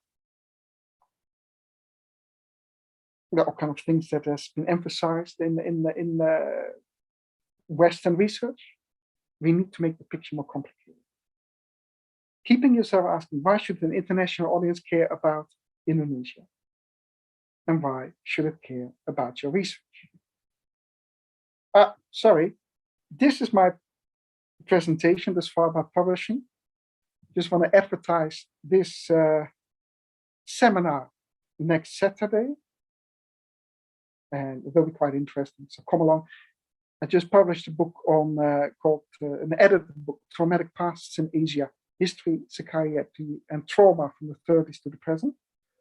Mostly because lots of work on trauma and PTSD focuses on North America and Europe. And with my co-editor, we said, look, we cannot do this anymore. We need to look at Asia as well. So this is this coming Saturday. This is my book, Nurturing Indonesia, published at Cambridge and translation published with Compass. And this is some of the work on mental health. thank you very much. And yes, well, let me know where we will take it from here. Okay, thank you very much, Prof. Hans I Wolf. see 18 questions in the chat, so Yeah. just I'll leave it to you where we'll go next. Okay. Yeah. I think that's a very amazing and comprehensive presentation. So the audience will have many questions, I think. So we go now to the next session, question and answer from audience and you. Baik, Bapak-Bapak dan Ibu sekalian, para partisipan webinar yang masih setia untuk join di room ini, masih ada 528 partisipan yang hadir. Saya kira Prof. Hans tadi sudah menjelaskan secara komprehensif apa yang bisa kita pelajari dan pahami untuk bisa menulis artikel jurnal di internasional. Di awal tadi dijelaskan bagaimana problem-problem yang menjadi hambatan di kita ya. Ada beberapa poin barangkali yang ingin saya highlight ya. Termasuk mungkin aspek historikal ya dari apa namanya cara pendidikan kita di Indonesia yang juga menyumbang terhadap lemahnya critical thinking kita, terutama di ilmu sosial ya. Tadi saya catat itu. Tentu saja juga persoalan bahasa ya. Persoalan bahasa Inggris yang tentu juga menjadi masalah di kita, dan juga apa namanya dua problem yang juga penting untuk diperhatikan ya. Kita barangkali seringkali tidak terhubung dengan baik ya, atau lack connection dengan academic debate di internasional. Jadi kita soal sendiri bahasa kitanya gitu ya. Jadi itu satu problem juga. Dan juga yang sangat penting dari penjelasan dari Prof. Hans adalah lemahnya argumen kita di dalam artikel yang kita buat. Dan ini dicontohkan tadi oleh Prof. Ya, bagaimana contoh seorang mahasiswa doktoral S3 sulit untuk membuat clear statement dalam waktu 10 menit atau 3 menit gitu. Nah, itu problem kesulitan kita untuk mengabstraksikan hasil apa namanya kajian kita. Nah, itu problem yang juga menjadi poin dari presentasi dari Prof. Hans tadi. Kemudian sudah dijelaskan secara detail tadi bagaimana kita tips-tips untuk menulis ya, mulai dari awal sekali mengenali apa yang harus kita tulis, apa topik dan mengapa kita pilih dan sebagainya. Juga termasuk juga tadi ya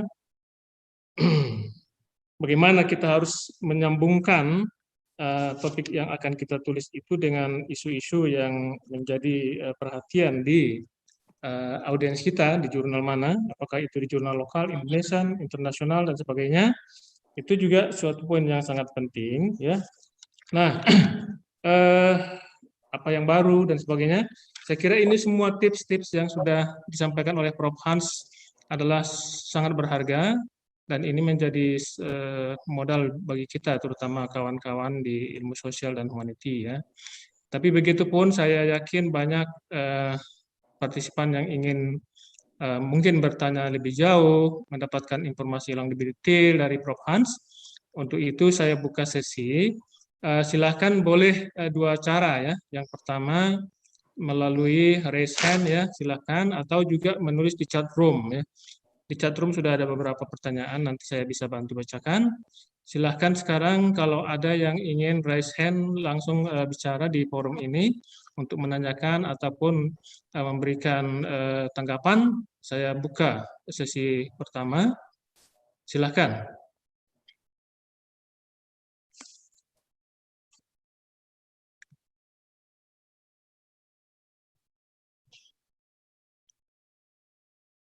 Nah, Sambil menunggu ada partisipan yang bertanya langsung, Prof, di sini ada di chat room ya sebuah pertanyaan. Saya mulai dari yang paling akhir dulu. Dari IND yang menulis pertanyaan di chat room, Prof Hans, how do we describe the theoretical background in our proposal? Ya, and then yang kedua juga dari Sylvia Nova di USU. Oh, sorry, ini bukan pertanyaan ternyata. Oke, ini apresiasi ya dari Prof Hans, dari Sylvia kepada Prof Hans. Mungkin bisa direspon dulu ya. To the first question from IND, how do we describe the theoretical background in our proposal? Silakan Prof Hans. I'm not sure if there's an easy answer, right? And it also really depends on the disciplines you're working with. Political science, you can talk about theories of democratization, and then situate a specific case study you're doing in Indonesia. In history, my own work on doctors, right? Merawat Bangsa, I argued there's a lot written about medical education and the effects on students in Western countries. Nothing like this has been done in non-Western countries. I will therefore take a case study of Indonesia. One thing that sets the Indonesia case study apart is the political activities of physicians in the colonial times. And of course, we are on Padang, right? The Minangkabau. So many Minangkabau men became physicians. And the question in the book is why? Well, first of all, what set the Minangkabau apart? There were three areas that a lot of physicians came from: Maluku and Northern Sulawesi. That's easy to explain because those areas were very Christian. There were lots of schools, so students had an education. But for Minangkabau, it's different because they had, of course, the novel form of Islam coming in the 1850s that emphasized that Islam and religion are compatible. Sorry, Islam and science are compatible, and that emphasized the value of learning and education. And that explains the activities and involvement of the Minangkabau, just like it does Muhammad Hatta, for example. Now, in that way, I argued what kind of students came to the medical school, but also in the end, I said there's a very strong difference between Western medical education and that in Indonesia is the political engagement of medical students and physicians in colonial times. The Dr. Sutomo, the Dr. Chip. And in the book, I said, well, okay, I will tell you how this came about. This is how I went about my book. In the trauma book that was just published, the edited volume would say, look, in Western countries, United States specifically, PTSD, post-traumatic stress disorder, and trauma is everywhere. Increasingly less serious conditions are diagnosed as PTSD. What is going on in the rest of the world? In Asia, there are lots of natural disasters, but also in Cambodia, we had the killing fields. So there were highly traumatizing situations. Question one is, how did populations deal with them? How did communities deal with them? And the second question is, how did physicians and psychiatrists respond? And how significant was that response? One of the outcomes is that all work done in North America talks about individuals and the importance of individual therapy. While everything we looked at in Asia talks about communities and the importance of rebuilding communities and working through trauma. Now that's a really interesting difference. So I'm not giving you a very straightforward answer. I'll just give you an example, a couple of examples of how I did it in my own work. Because it can look a little bit artificial, right? This is my theoretical framework. This is how I'm going to apply it. It's, sometimes it doesn't lead to interesting insights. I think it's the creativity with which you apply these frameworks and highlight what sets Asia apart, what sets Indonesia apart, what is different from the accepted wisdom in the scholarship. And that is, I would say, the big meaning of decolonizing scholarship, decolonizing the humanities. That conclusions that have been taken for granted by Western scholars, that might be true in the Western world, but that assume is true in the whole world, it's probably not always true everywhere. Does that help?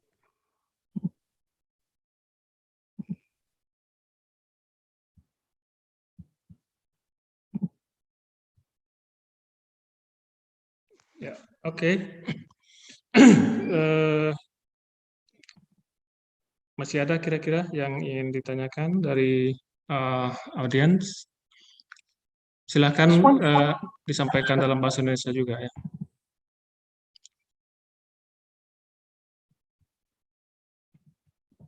Nah, ini ada pertanyaan lain lagi dari Bertova Simanihuruk, Prof. Hans di ruang chat ya. Dia bertanya ya, ini hello Prof, it's nice to have you here, having followed your explanation. A question comes to my mind. Do you mean we have to use I or we in journal writing instead of passive voice? In anthropology, I think we have a tradition to use I, yeah? But in some other disciplines still what is neglected. Ya, apa respon Prof? No, that's a good question. Part of this is personal preference. Rule number 1, when there is one author, never use we, right? Because it looks really pedantic and old-fashioned. Oh, questions are raining down, so never use we in one person. Personally, I say in introduction and conclusion, you definitely can use I. In this article, I will argue. Some people prefer to say this article argues. Of course, articles don't argue, only people argue. But it depends a bit on your discipline, right? I think in history, it is accepted to use I in the introduction and the conclusion. Other disciplines, it's not. I favor being candid and open, but yeah, depends on what is common in your discipline. Only use we if there's a team of authors, right? Because then you can really say we. But honestly, in this article, you argue, you do the job, so you might as well say that. Oke. Baik, terima kasih Prof. Udah dijelaskan ya. Mungkin masih ada yang mau bertanya lebih jauh. Silahkan ya, di raise hand ya, atau di ruang chat ya. Kita punya waktu panjang. Ya sampai jam berapa ya Prof. Hans? Punya waktu? Oh, in the chat or? Okay, Yeah. well, we could ask Mega Sira, if you raised your hand. Mega? Apa pertanyaan? Yes, sir. Okay. Oh yes, yeah. Nurul. Oh, raise hand. Who's raise hand? Saya nggak lihat Mega. semua soalnya. Coba silakan, Mega. Okay. Thank you, sir. Thank you, Mr. Hans, for the impressive presentation.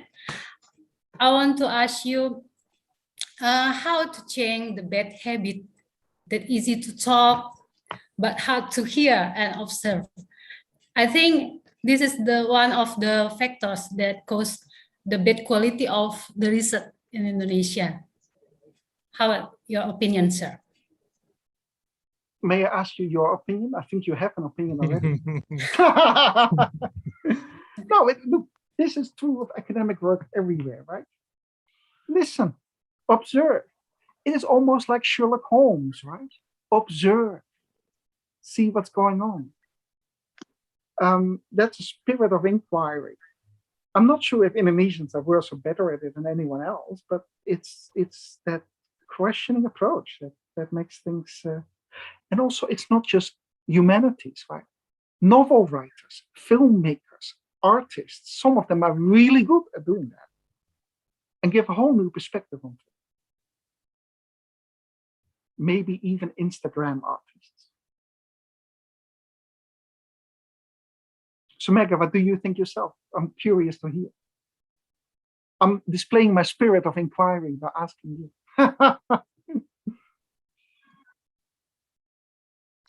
Okay. The other ones, Siti Alhambra has raised hand. Yeah. Please, Siti Alhambra, what's your question? Yeah. Thank you, sir. Before I ask the question, first I want to say thank you to Mr. Hans Pauls, because right now I'm a student of doctoral degree, sir, in USU, and actually your material today is so useful, because when we want to make qualification paper for our exam, we should reduce our proposal project from, for example, from 34 pages into just 10 pages.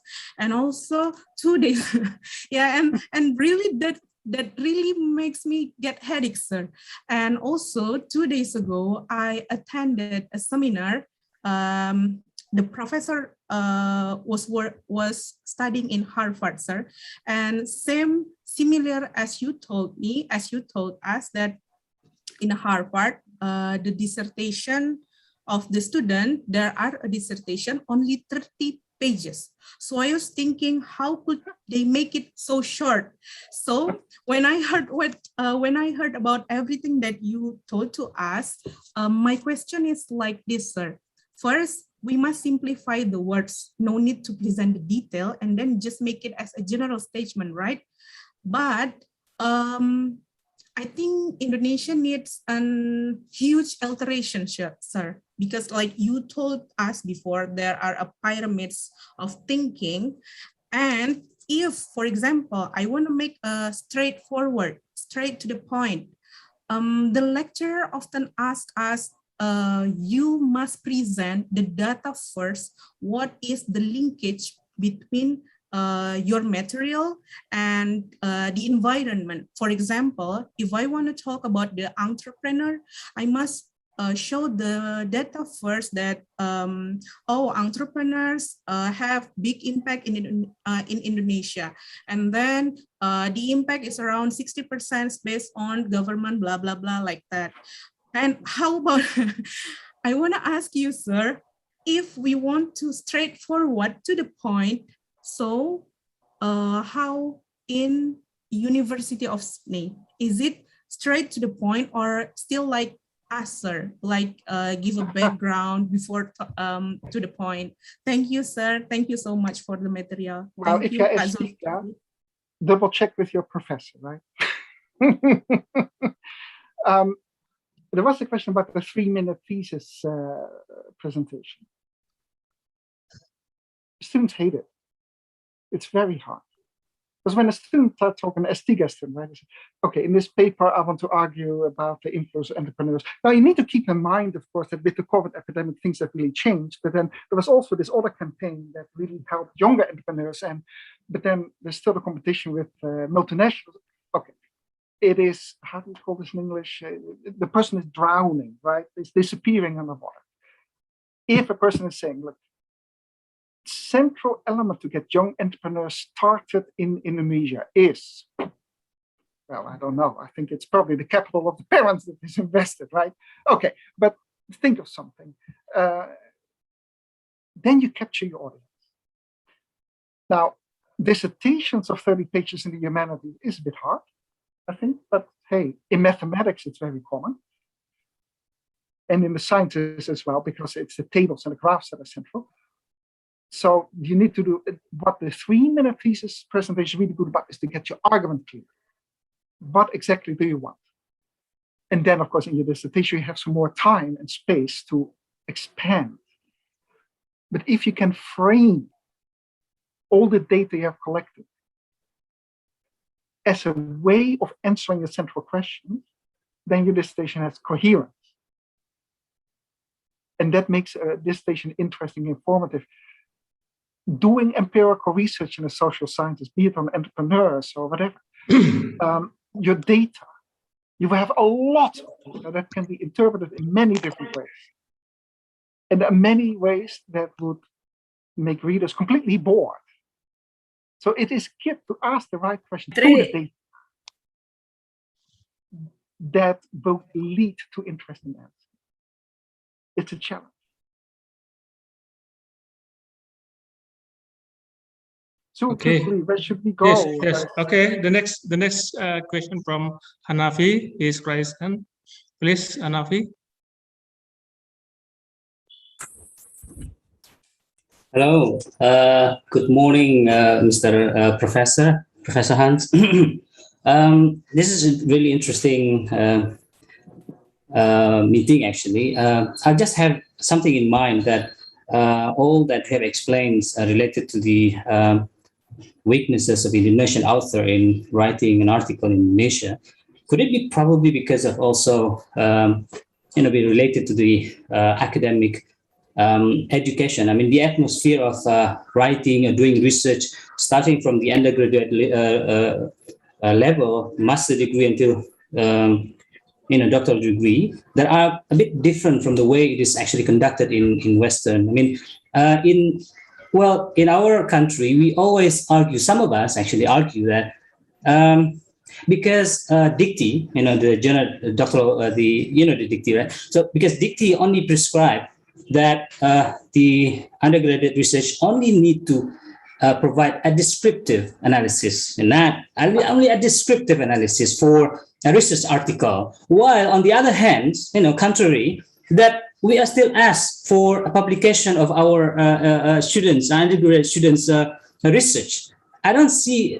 Can you see the difference? Can you see this incompatibility? In one way, they demand us only to provide a descriptive analysis instead of doing a real research, and the other way, they ask us to publish. So this is really contradictory. Can you see that? Now this is actually happening not only in the undergraduate level, also in the master level. We can make a survey. How many graduate programs that really actually teach students how to conduct a real research, which focus on producing a novelty that that guarantees for a publication. How many? We can actually seize that. Now, what do you think? Now, could you actually explain us how it is different from the education in West, especially in Australia or Western country, of the education level or the research, the research criteria in undergraduate level? I don't ask about master level because it's clear already. But what about the undergraduate? Because it start from there. Thank you, Prof. Well, I think we should not exaggerate the differences between education in Indonesia and elsewhere, right? Secondly, there might be a really good learning theory behind what you're saying. Undergrads do descriptive, then postgrads do analytical, and then at the end you do evaluative. But you need to start somewhere. How to change this? Look, as far as I can tell, there's a lot going on in Indonesia. People invite scholars from all over the world all the time, like me too. We have learned because of the pandemic that doing these workshops is actually really easy. You just organize a Zoom meeting. It shouldn't have to be difficult, right? So, yes, Indonesian universities tend to be quite traditional, but this is true of a lot of universities everywhere. I think the best thing that can be done is to provide to students, to inspire them, to demonstrate the excitement of research, to look at things in a novel way. And the students are curious, will pick up on it.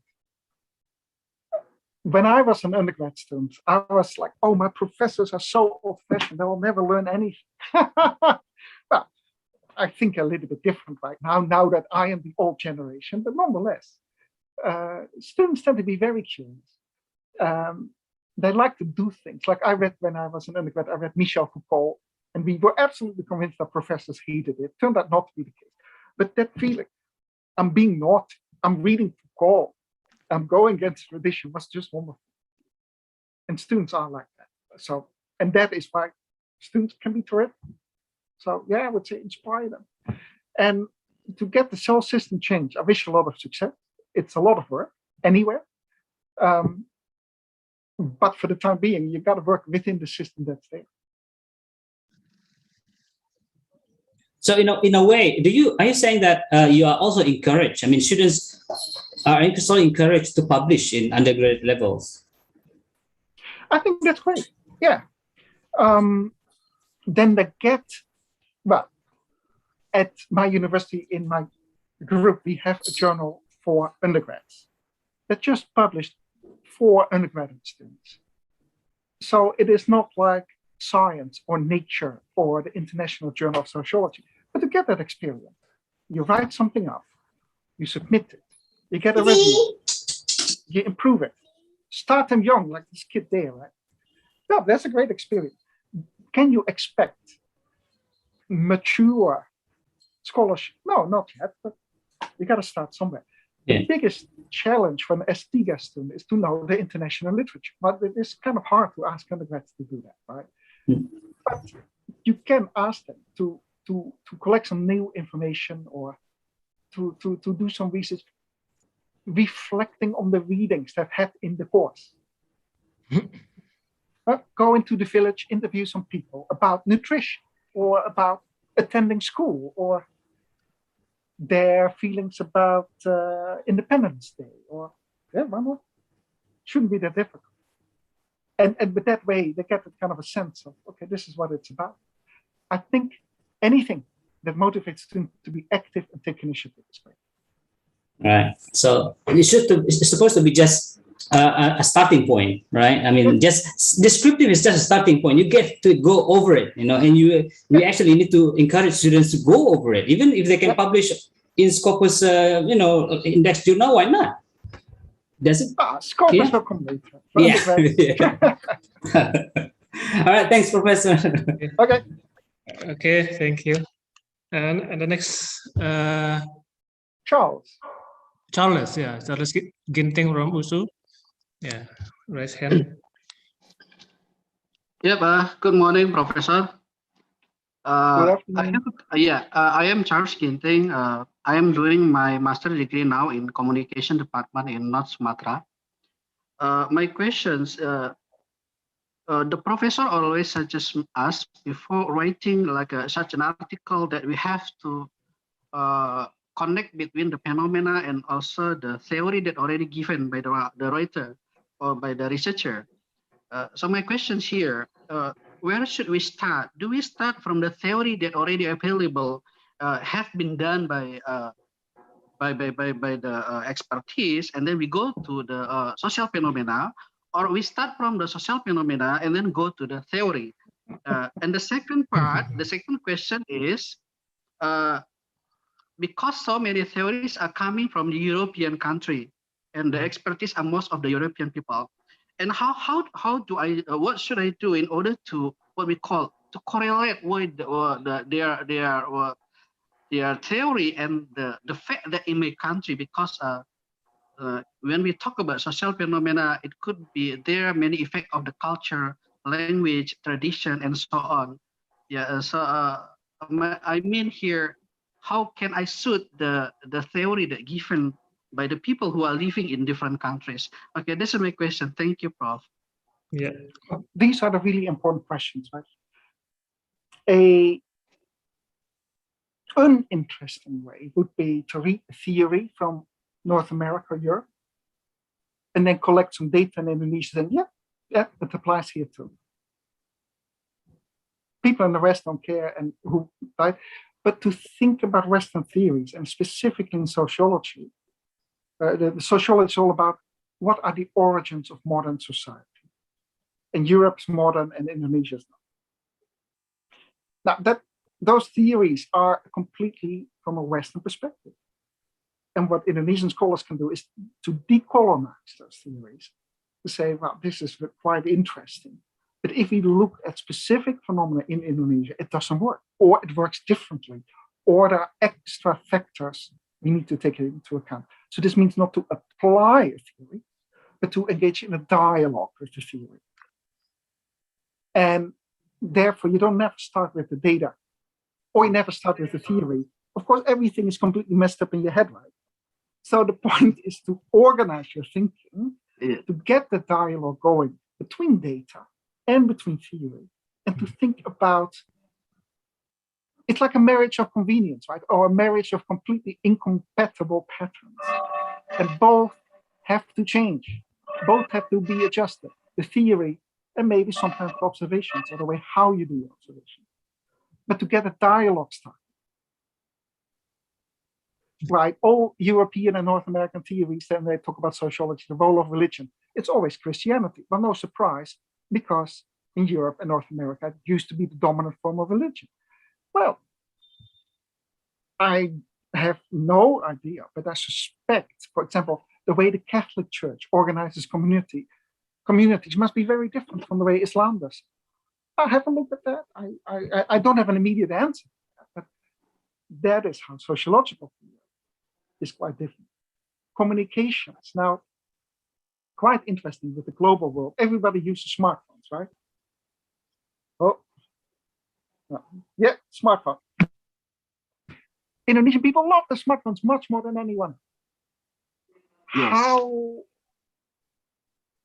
for example, in Indonesia, many people have smartphones because it was impossible to get a landline. So Indonesia has an advantage. Smartphones is much better connected. So to think about the way Indonesian families, friends, lovers relate to each other through modern technology, how news spreads, how organizations are mobilized through this modern technology, I think it's a great question. This morning in the newspaper, we all know, right? Facebook and WhatsApp and Instagram did not work for 6 hours. This was not a problem in North America and Europe, but this was a problem in Indonesia and South America because people are very reliant on this technology. That's a fascinating difference. That I'm not sure. Look, I don't know communication thesis, so I don't know what has been written about it. But here's a fascinating difference. And a South comparison, right? Why not compare Indonesia, Brazil versus North America in the way of telecommunication devices or communication technology? Wow. And it gives you an invitation to talk to people in Brazil. Maybe you can even go there, right? Just on top of my head, right? So I hope this helps. Yeah. Okay. Thank you, Flo. Yeah. So the next question from chat room. Yeah? One of the summary is one of the still in the room. You can press your question directly, or I will read. Yeah. Onopri still here?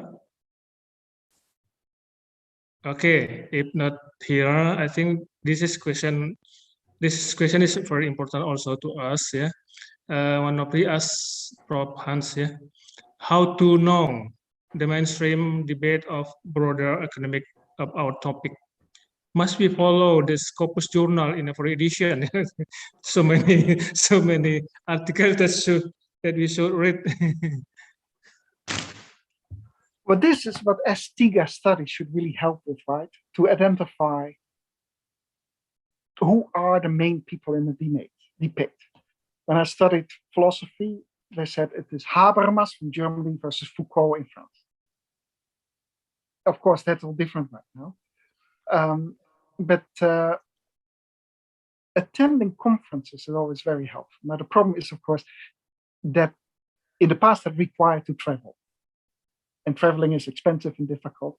These days, it's possible to attend conferences by Zoom, but also national conferences. So conferences, national conferences in Indonesia. Then you get a sense that everybody is talking about. Look, in anthropology, I suspect, put me straight, but nobody's talking about school measurements anymore, right? But everybody's talking about DNA. And ancient DNA and how that explains. One theory is out of Taiwan, the other theory is anyway. So debate clearly is around that. anthropological debate on Indonesia always focused on language.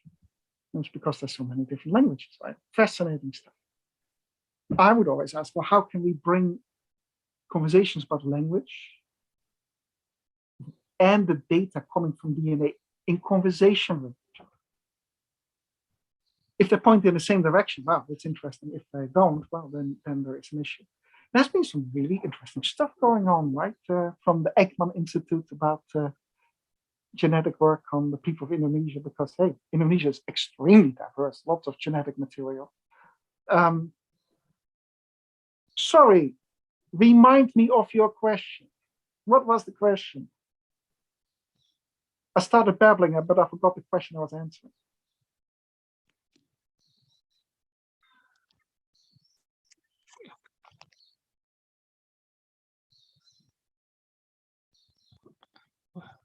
Where's the person who asked the question? Okay.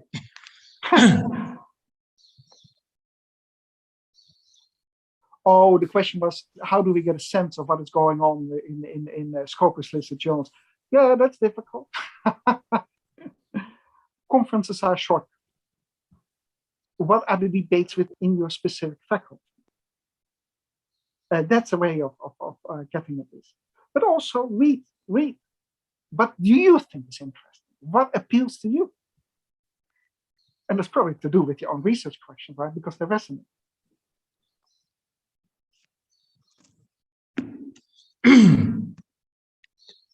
Okay, is there still question from audience? Masih ada waktu kita ya. Ya, ini dari from Ishak Hansko Spendi ya, raise hand ya. Please, Ishak. Okay, good afternoon, Professor. I want to ask, can you re-explain to us the main reason why our Indonesian academic publications are very low quality? Is it because the structure of the writing of publication, or there's no time for the academic to make such good quality publication, because a lot of time consumed by teaching other teaching students? Can you explain to us? Thank you. It could be all kind of things, and maybe it was a little bit mean.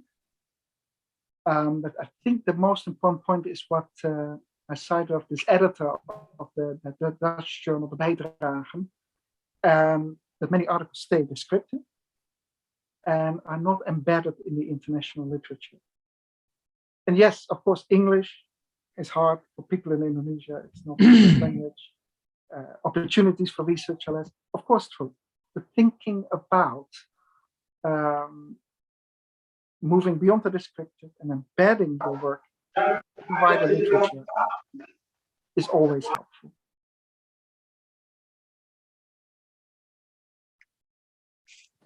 Is it have a connection to there's so low number of people doing research, especially from the lecturer? I think it could be lack of time, right? I think we should ask all Indonesian lecturers who are present right here to give the answer. But, you know, lecturers in Indonesia are very busy, right? They do a lot of teaching. Yeah. Then, yeah, okay, they do a lot of teaching. You have to grade a lot of papers. I don't know the admin involved. Well, all universities require quite a bit of admin. Look, I personally don't have a lot of time for research, right? So it's not just Indonesian. So to think of strategies to put a day a week apart or something like that, right? Always very helpful. Yeah, sorry, I'm not really in a position to solve these problems in the Indonesian universities. But I think it is a problem, and I think if the Ministry of Higher Education and Research wants Scopus publications, they should put in a program that support making time available, other kinds of support to get people to do that research. But that's just my opinion, right? Okay. Thank you. Ya. Baik, masih ada kira-kira yang mau bertanya? Silakan, masih ada waktu kita sekitar 15 menit lagi. Silakan di raise hand atau dituliskan kalau masih ada ya. Sembari menunggu, I have one question for you, Prof. You know that in Indonesia there are many lecturer publish the journal in predatory journal. You know, the predatory journal. Yeah. Do you have any tips or tricks to avoid ourselves from such kind of journal? Well, first of all, if they ask you a lot of money to publish an article, that is warning number one. There are websites devoted to listing predatory journals. So if I get like, gosh, this morning I got a journal from engineering research with an invitation to publish an article. Well, I'm not an engineer, right? So this is just a random message sent to everybody. But these messages are smart. Yesterday I got a message saying, we know you published this article, gave a reference, because of the eminence of your research. Like, if it's too flattering, nah. But check out the list. There is a list of these predatory journals, and it is very tempting. But many of them are not listed on Scopus. So that's also a warning. Yeah. Oke, bagaimana panitia? Kira-kira sampai jam berapa kita ini? Cukup sampai jam 12 kah? Ibu Dian masih ada? Pak, ya. Halo Dian. Halo Hans. Very nice presentation indeed. Yeah, I take a liberty to make PowerPoint of your presentation. Yeah, because so many people ask. Yeah, just by doing print screen of your presentation, and then I just copy paste to the PowerPoint, and then I make it PDF file. Yeah, it's already out. Yeah, or if you have your original one, would you kindly upload it? Please? Yeah. That's a lot of work for you. That's okay. That's okay because I know you're kind of busy. Well, Bapak Ibu yang kami hormati, ya kita sudah mendapatkan banyak hal dari Pak Hans tentang bagaimana melakukan penelitian, ya bagaimana kita harus berpikir kreatif dan berpikir lebih tajam sehingga data-data yang kita dapatkan, hasil tulisan yang akan kita buat, yang kita tulis itu memang menjadi komoditas atau pasarnya adalah international audience. Ya, beberapa tips yang tadi Bapak Ibu tanya, ada Pak Zulkifli tanya tadi tentang menghindari predatory journal, Pak. Yang pertama, jika mereka mengirim email, ya ke email kita, itu bisa dikatakan jurnal itu bukanlah well established jurnal. Ya, kemudian proses revisinya itu sangat cepat sekali. Dalam 1-3 hari mereka sudah menjawab bahwa artikel kita memenuhi persyaratan dan akan dipublish. Kalau itu yang terjadi, itu satu dugaan bahwa itu adalah jurnal predator. Kalau jurnal yang benar-benar bereputasi Q1, Q2, Q3, minimal kita memerlukan waktu 6 sampai 1 tahun untuk proses penerbitannya. Ya, sudah accepted pun ya perlu lagi antri, bisa sampai 6 bulan sampai setahun lagi untuk antri bisa diterbitkan. Tapi untung saja sekarang ya sudah ada versi online-nya sehingga artikel kita bisa publish, dan Bapak Ibu jika sudah ada versi online-nya itu sudah bisa kita gunakan untuk naik pangkat atau sebagai laporan ke dikti bahwa luaran yang kita buat itu sudah ada. Ya, nah ini triknya untuk teman-teman yang di sosial. Ya, kalau saya lihat dari beberapa paper yang kami lakukan pembedahan selama acara yang diadakan oleh Dikti sebelum pandemi dan juga setelah pandemi kita sempat adakan 2 kali.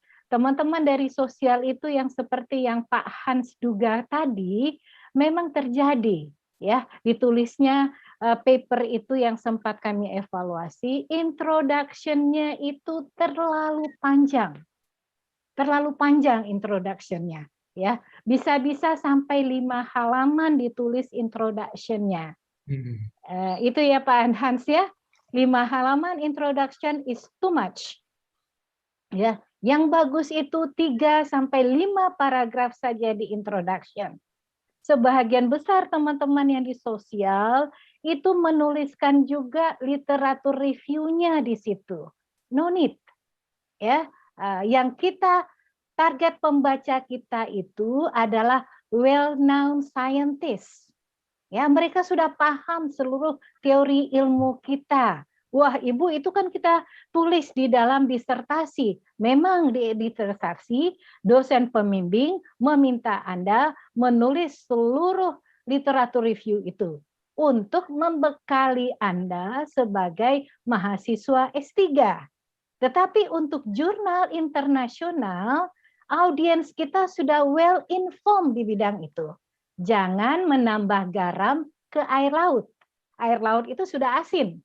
Ya, nah ini yang perlu Bapak Ibu ini kan yang bidang sosial yang pernah kami tolong melakukan koreksian ketika diadakan acara oleh Dikti sejak tahun 2013 sampai 2021 kemarin, itu yang kami dapatkan dari teman-teman sosial.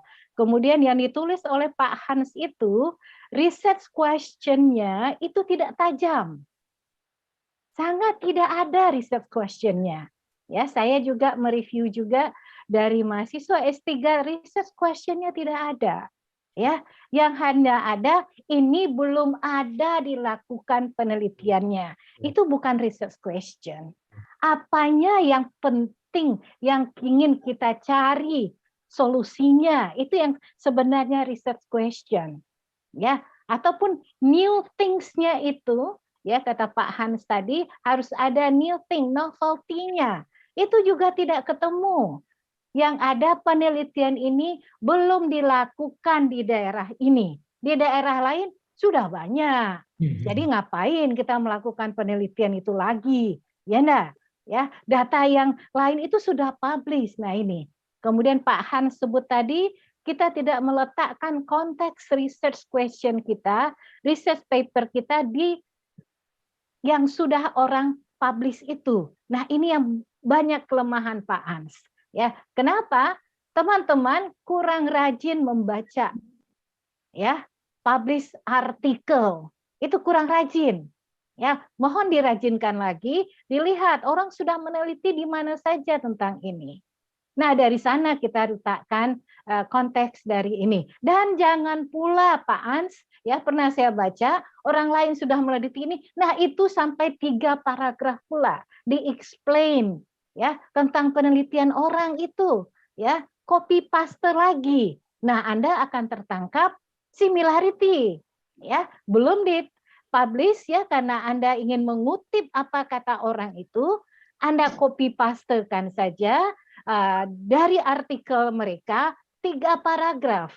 Jangankan 3 paragraf, 1 kalimat saja sama dan sebangun, similarity-nya sudah tinggi, paper kita sudah tergolong plagiat. Jadi apa yang harus kita lakukan? Ya, refreshing, tulis ulang apa kata orang itu, summary-kan. Nah, ini yang teman-teman yang sedang S2 itu yang punya problem Pak Hans. We got a problem how to rephrase, how to summarize other people work. Ya, nah, jadi jangan copy paste 1 paragraf, bahkan satu kalimat pun jangan kopaskan. Ya, apa yang kita tulis? Tuliskan saja keywords di kalimat tadi. Dan kalau Anda ingin menyambungkan dengan penelitian orang lain, gabungkan saja, nanti penulisnya ya digabung pula di belakang dalam kurung. Pauls 2020, Zulkifli Lubis 2015 dan segala macam. Ya digabung saja penelitian orang itu. Kami di UNAN juga sudah mengadakan acara workshop tentang penulisan artikel, dan itu sebelumnya kita buat open access buat siapa saja. USU juga pernah ikut, saya dengar, ya. Tapi ya mohon maaf ketika kita presentasi itu ya banyak narasumber kami yang dari eksak, dari IPA, karena memang itu sebahagian kolega kami, dan Pak Hans Paul yang sekarang yang dari sosial humaniora yang membantu kita menjelaskan. Jadi buat teman-teman yang sosial, ya humaniora, ya saya kira untuk mengatasi kekurangan kita publication, ya Anda memang tidak ada pilihan selain membaca terus publikasi orang yang terbaru. Accepted di Scopus itu sebenarnya tidak susah, Bapak Ibu. Sebenarnya tidak susah. Ya Pak Hans ya, kalau ya kita memang punya data yang menarik perhatian internasional, ya walaupun itu lokal kontennya. Jadi bagaimana? Ya kaitkanlah dengan penelitian yang orang lain sudah adakan. Baca di sana apa beda penelitian kita dengan penelitian orang lain. Dan saya juga mendapat comment Indonesia itu, katakanlah bidang saya ilmu tanah, itu ditunggu orang publikasinya. Kenapa? Karena uniknya ya tanah-tanah kita, dan orang banyak ingin mengetahui. Untuk antropologi, untuk sosial juga banyak di sana. Ya, masalah-masalah yang bisa kita teliti. Ya, kembali ya ke kita sendiri, mengimprove diri kita, membuat diri kita lebih tajam melakukan argumentasi. Dan ini juga ya Pak Zul ya, kelemahan sistem pendidikan Indonesia. Kita ini takut menyatakan bahwa kita ini bisa, bahwa kita ini mampu membuat itu. Ya kata Pak Ans tadi, ya jangan seperti orang Jawa yang ya kita nggak tahu apa-apa, ya enggak. Nah ini yang mungkin yang harus kita ubah, bahwa kita pun setara dengan orang Belanda, orang Australia, orang ini pemikiran kita, bahwa kita orang Indonesia melakukan penelitian itu biasanya dipujikan oleh para profesor di barat sana, ya enggak Pak Hans? Ya, Indonesian scholar, ya. Nah, karena saya dapat itu juga dari pembimbing saya di luar negeri. You are doing very good job, katanya. You are hardworking person. Nah, orang Indonesia seperti itu, Bapak Ibu. Cuman kelemahan kita terlalu malu untuk menyatakan punya kita itu hebat, punya kita itu bagus. Jadi mungkin sudah saatnya kita rubah mindset itu, bahwa kita pun bisa setara dengan orang. Ya, dan juga satu lagi kelemahan kita, budaya kita bukanlah budaya literasi menulis. Budaya kita adalah omongan, ya enggak Pak Hans ya, orang Indonesia jago omong, ya. Tapi untuk menulis, nah orang Indonesia itu punya keterbatasan, tapi itu bisa diperbaiki Bapak Ibu, ya. Buktinya yaitu Pak Budiman Minasti yang ada di Sydney Uni, ya itu kolega saya yang mempunyai indeks Scopus yang sangat-sangat ya bagi kami di ilmu tanah itu sudah satu orang. Budiman Minasti indeks Scopusnya 58. Kalau dikumpulkan di jurusan kami ya nggak kekejar itu indeks Scopusnya satu orang Budiman Minasti. Dia anak Indonesia, dia kelahiran Indonesia, orang Medan juga. Alumni USU juga Pak Zulkifli, mahasiswanya Bu Tengku Sabrina. Iya, beliau ya.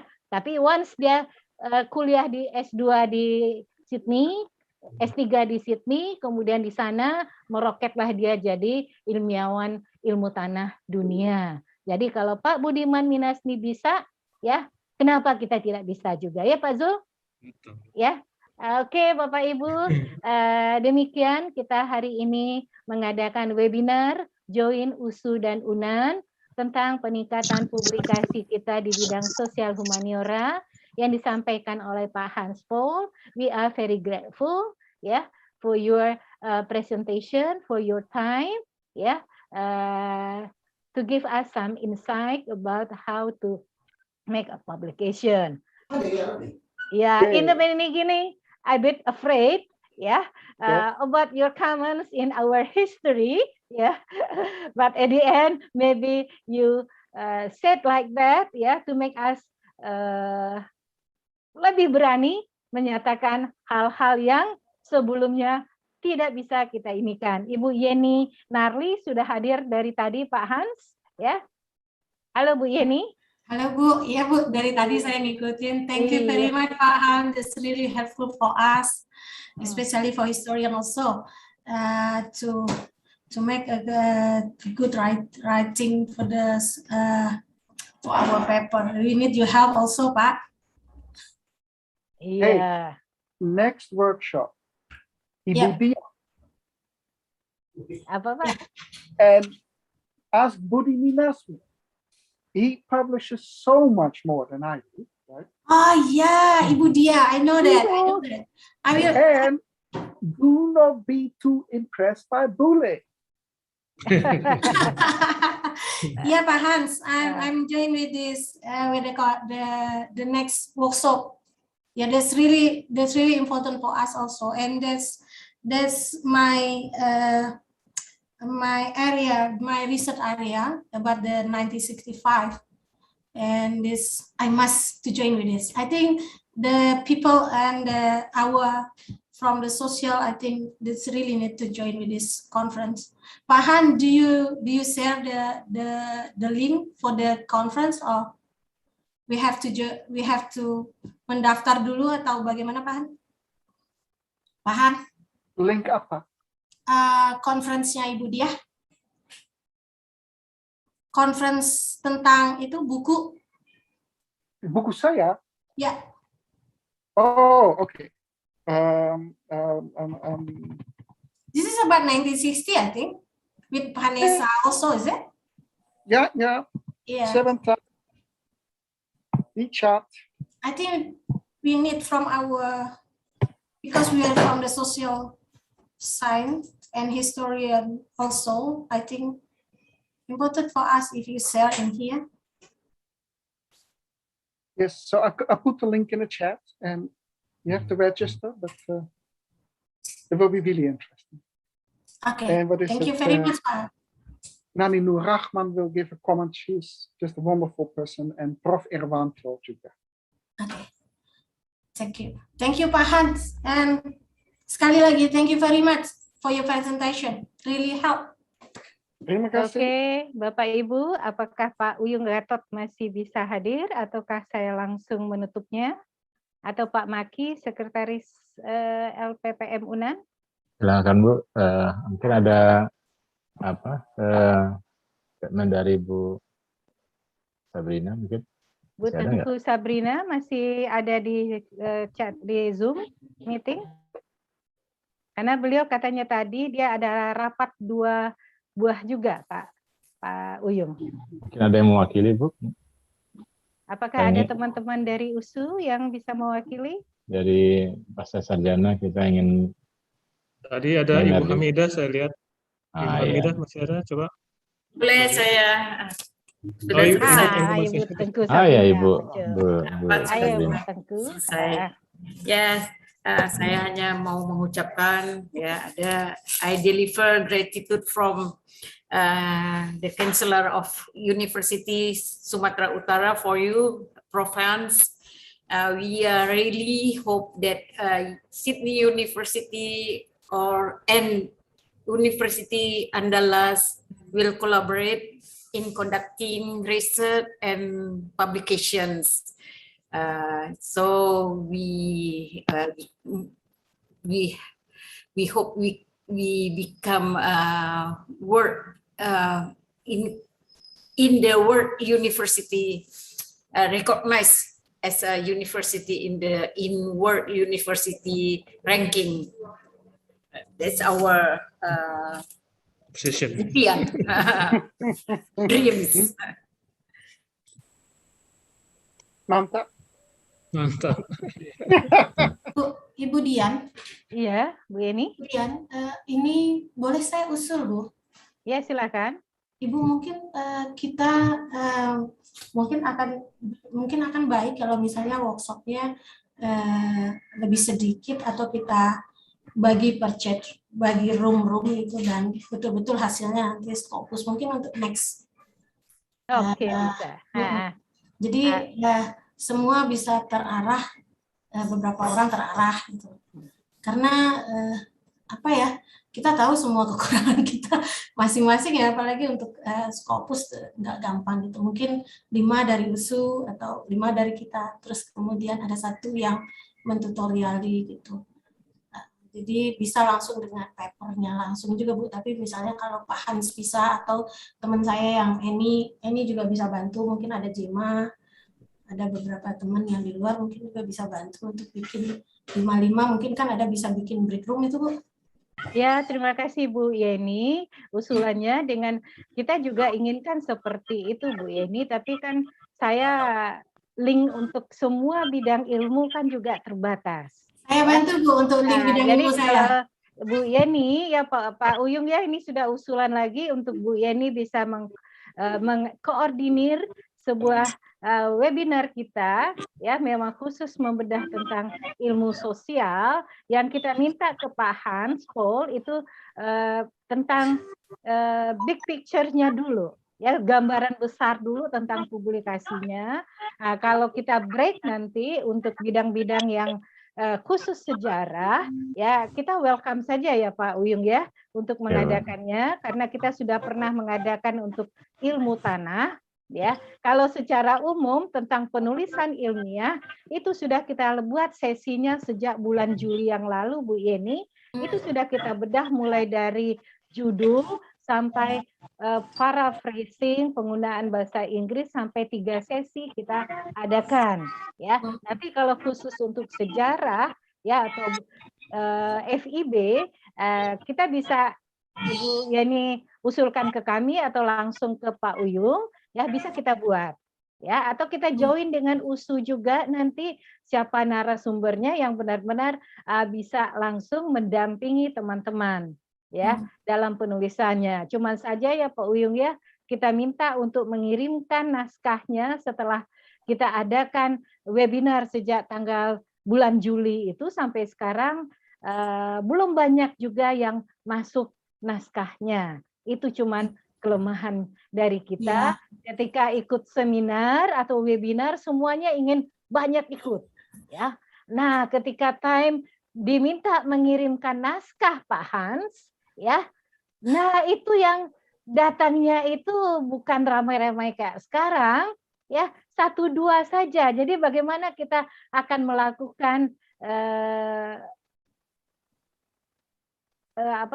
klinik artikel ilmiah jika hanya artikelnya hanya 1-2 buah saja ya, nggak worth it ya. Nah, tapi mungkin nggak apa-apa juga Bu, mungkin ada 5 artikel, tapi yang penting tujuannya mungkin kita mulai dari sedikit-sedikit dulu Bu, mungkin ada 3 atau 5 artikel, mungkin dengan begitu dulu, yang penting nanti bisa untuk hasilnya betulan ada gitu. Tapi kalau rame-rame pasti nggak ada lagi. Enggak, kita target kita 1 dosen narasumber itu bisa antara 7 dan 10 artikel, jadi bisa kita kumpulkan 40 Bu. Ya, nah, berarti harus 10 ini ya Bu ya? Ya, 10 untuk 1 dosen. Kalau enggak, kasihan LPPM untuk bayar honornya Bu. Kalau hanya 2, ya Pak Uyung ya, hanya 1. Dan narasumbernya juga dikasih honor nanti kalau hanya 1 Bu. Ini malu juga kita. Ya, nah, jadi malu juga kita kalau mengasih hanya sekian belas ribu saja honornya. Ya, jadi sekian belas ribu US ya Bu? Kalau itu Pak Uyung ya boleh ya Pak Uyung ya. Tapi Pak Uyungnya nanti yang kalau belasan ribu US katanya. Ya. Oke deh. Kita usaha kumpulkan Bu Dian, mungkin perlu kolaborasi kita nih. Ya silakan. Kalau memang bisa nanti USU dan UNAN untuk bidang sosial humaniora, katakanlah sejarah ada 10 paper, kemudian bidang apa lagi? Antropologi ada 10. Dan bidang yang lain ada ini, jadi kita bisa buat break room, nah bisa kita inikan. Tapi kalau hanya 2-3, saya merasa itu tidak worth it. Kasihan Pak Uyung. Kasihan Pak Uyung harus membayar bukan kasihan Pak Uyung juga, kasihan narasumber nanti honornya sangat sedikit ya untuk ininya. Ya, makanya kalau dikti itu ada limited number yang bisa dia ini kan agar honor yang akan diterima itu sepadan. Baik, Bapak Ibu, Pak Uyung, kalau tidak hari sudah jam 12, Pak Hans juga di sana sudah harus beristirahat ya. Nanti mungkin Silahkan ditutup. undang lagi Pak Hans untuk lebih Ya, Bu. ini misalnya memang ada paper dari sejarah, Pak Hans bisa kita undang lagi bagaimana mencermati itunya. Ya, untuk teman-teman di UNAN, kalau menulis dalam bahasa Inggris kesulitan, UNAN mempunyai fasilitas untuk menerjemahkan dalam bahasa Inggris. Saya tidak tahu tentang itu di USU ya. Mudah-mudahan USU juga ada Bu Tengku Sabrina. Ya, kalau ada. tidak bisa dikirim ke UNAN, tentu ada perhitungannya di belakang ya Pak Uyung ya. Ada. Baik, silakan Pak Uyung. Mungkin tutup aja Bu, oleh Bu Dian. Oke. Mengucapkan terima kasih kepada Pak Profesor Hans Paul dan juga Ibu Teguh Sabrina serta para audiens peserta acara dari USU maupun juga UNAN dan dari berbagai perguruan tinggi dan instansi di luar UNAN dan USU. Silakan Bu. Ya, terima kasih ya Bu Tengku Sabrina atas kerjasamanya. Semoga ini menjadi titik awal kita akan bekerja sama lebih lanjut. Untuk Pak Hans Paul, ya, highly appreciate your time and your presentation. Hoping to see you again, ya, in other webinar with more detailed topics in history, anthropology. Yeah, hoping our colleague from UNAN and USU already produced paper based on your presentation today. Ya, Bapak Ibu sudah mendapatkan tips-tips dari Pak Hans bagaimana menulisnya yang lebih tajam agar nanti bisa dipublikasikan di Scopus. Ya, jika nanti bisa kita arrange dengan Pak Hans untuk mempertajam paper Bapak Ibu dalam klinik akan kita lakukan asalkan papernya itu satu kelompok sejarah itu ada 10, apakah 5 dari UNAN, 5 dari USU, boleh ya Bu Tengku Sabrina ya, yang minimal satu narasumber itu akan memeriksa 10, kalau hanya 1-2 not worth it.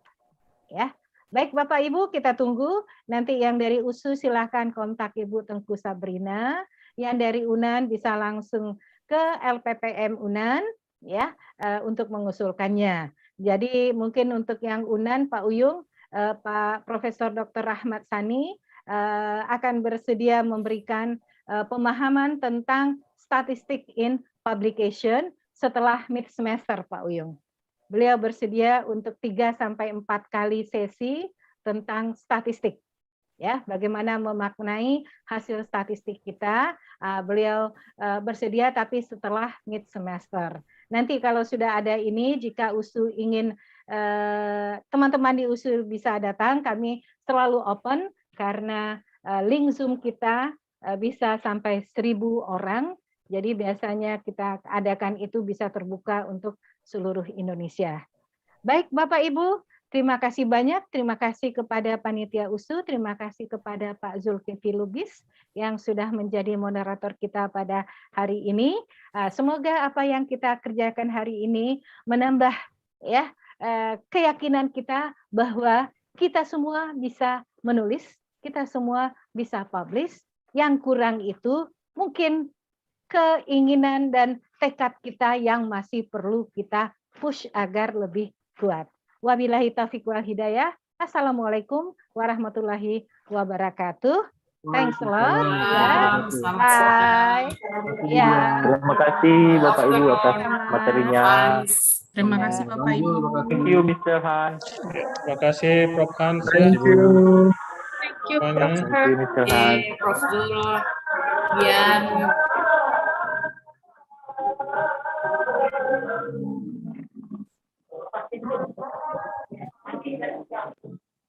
Izin lab Bapak Ibu. Ya. Terima kasih banyak Bapak Ibu.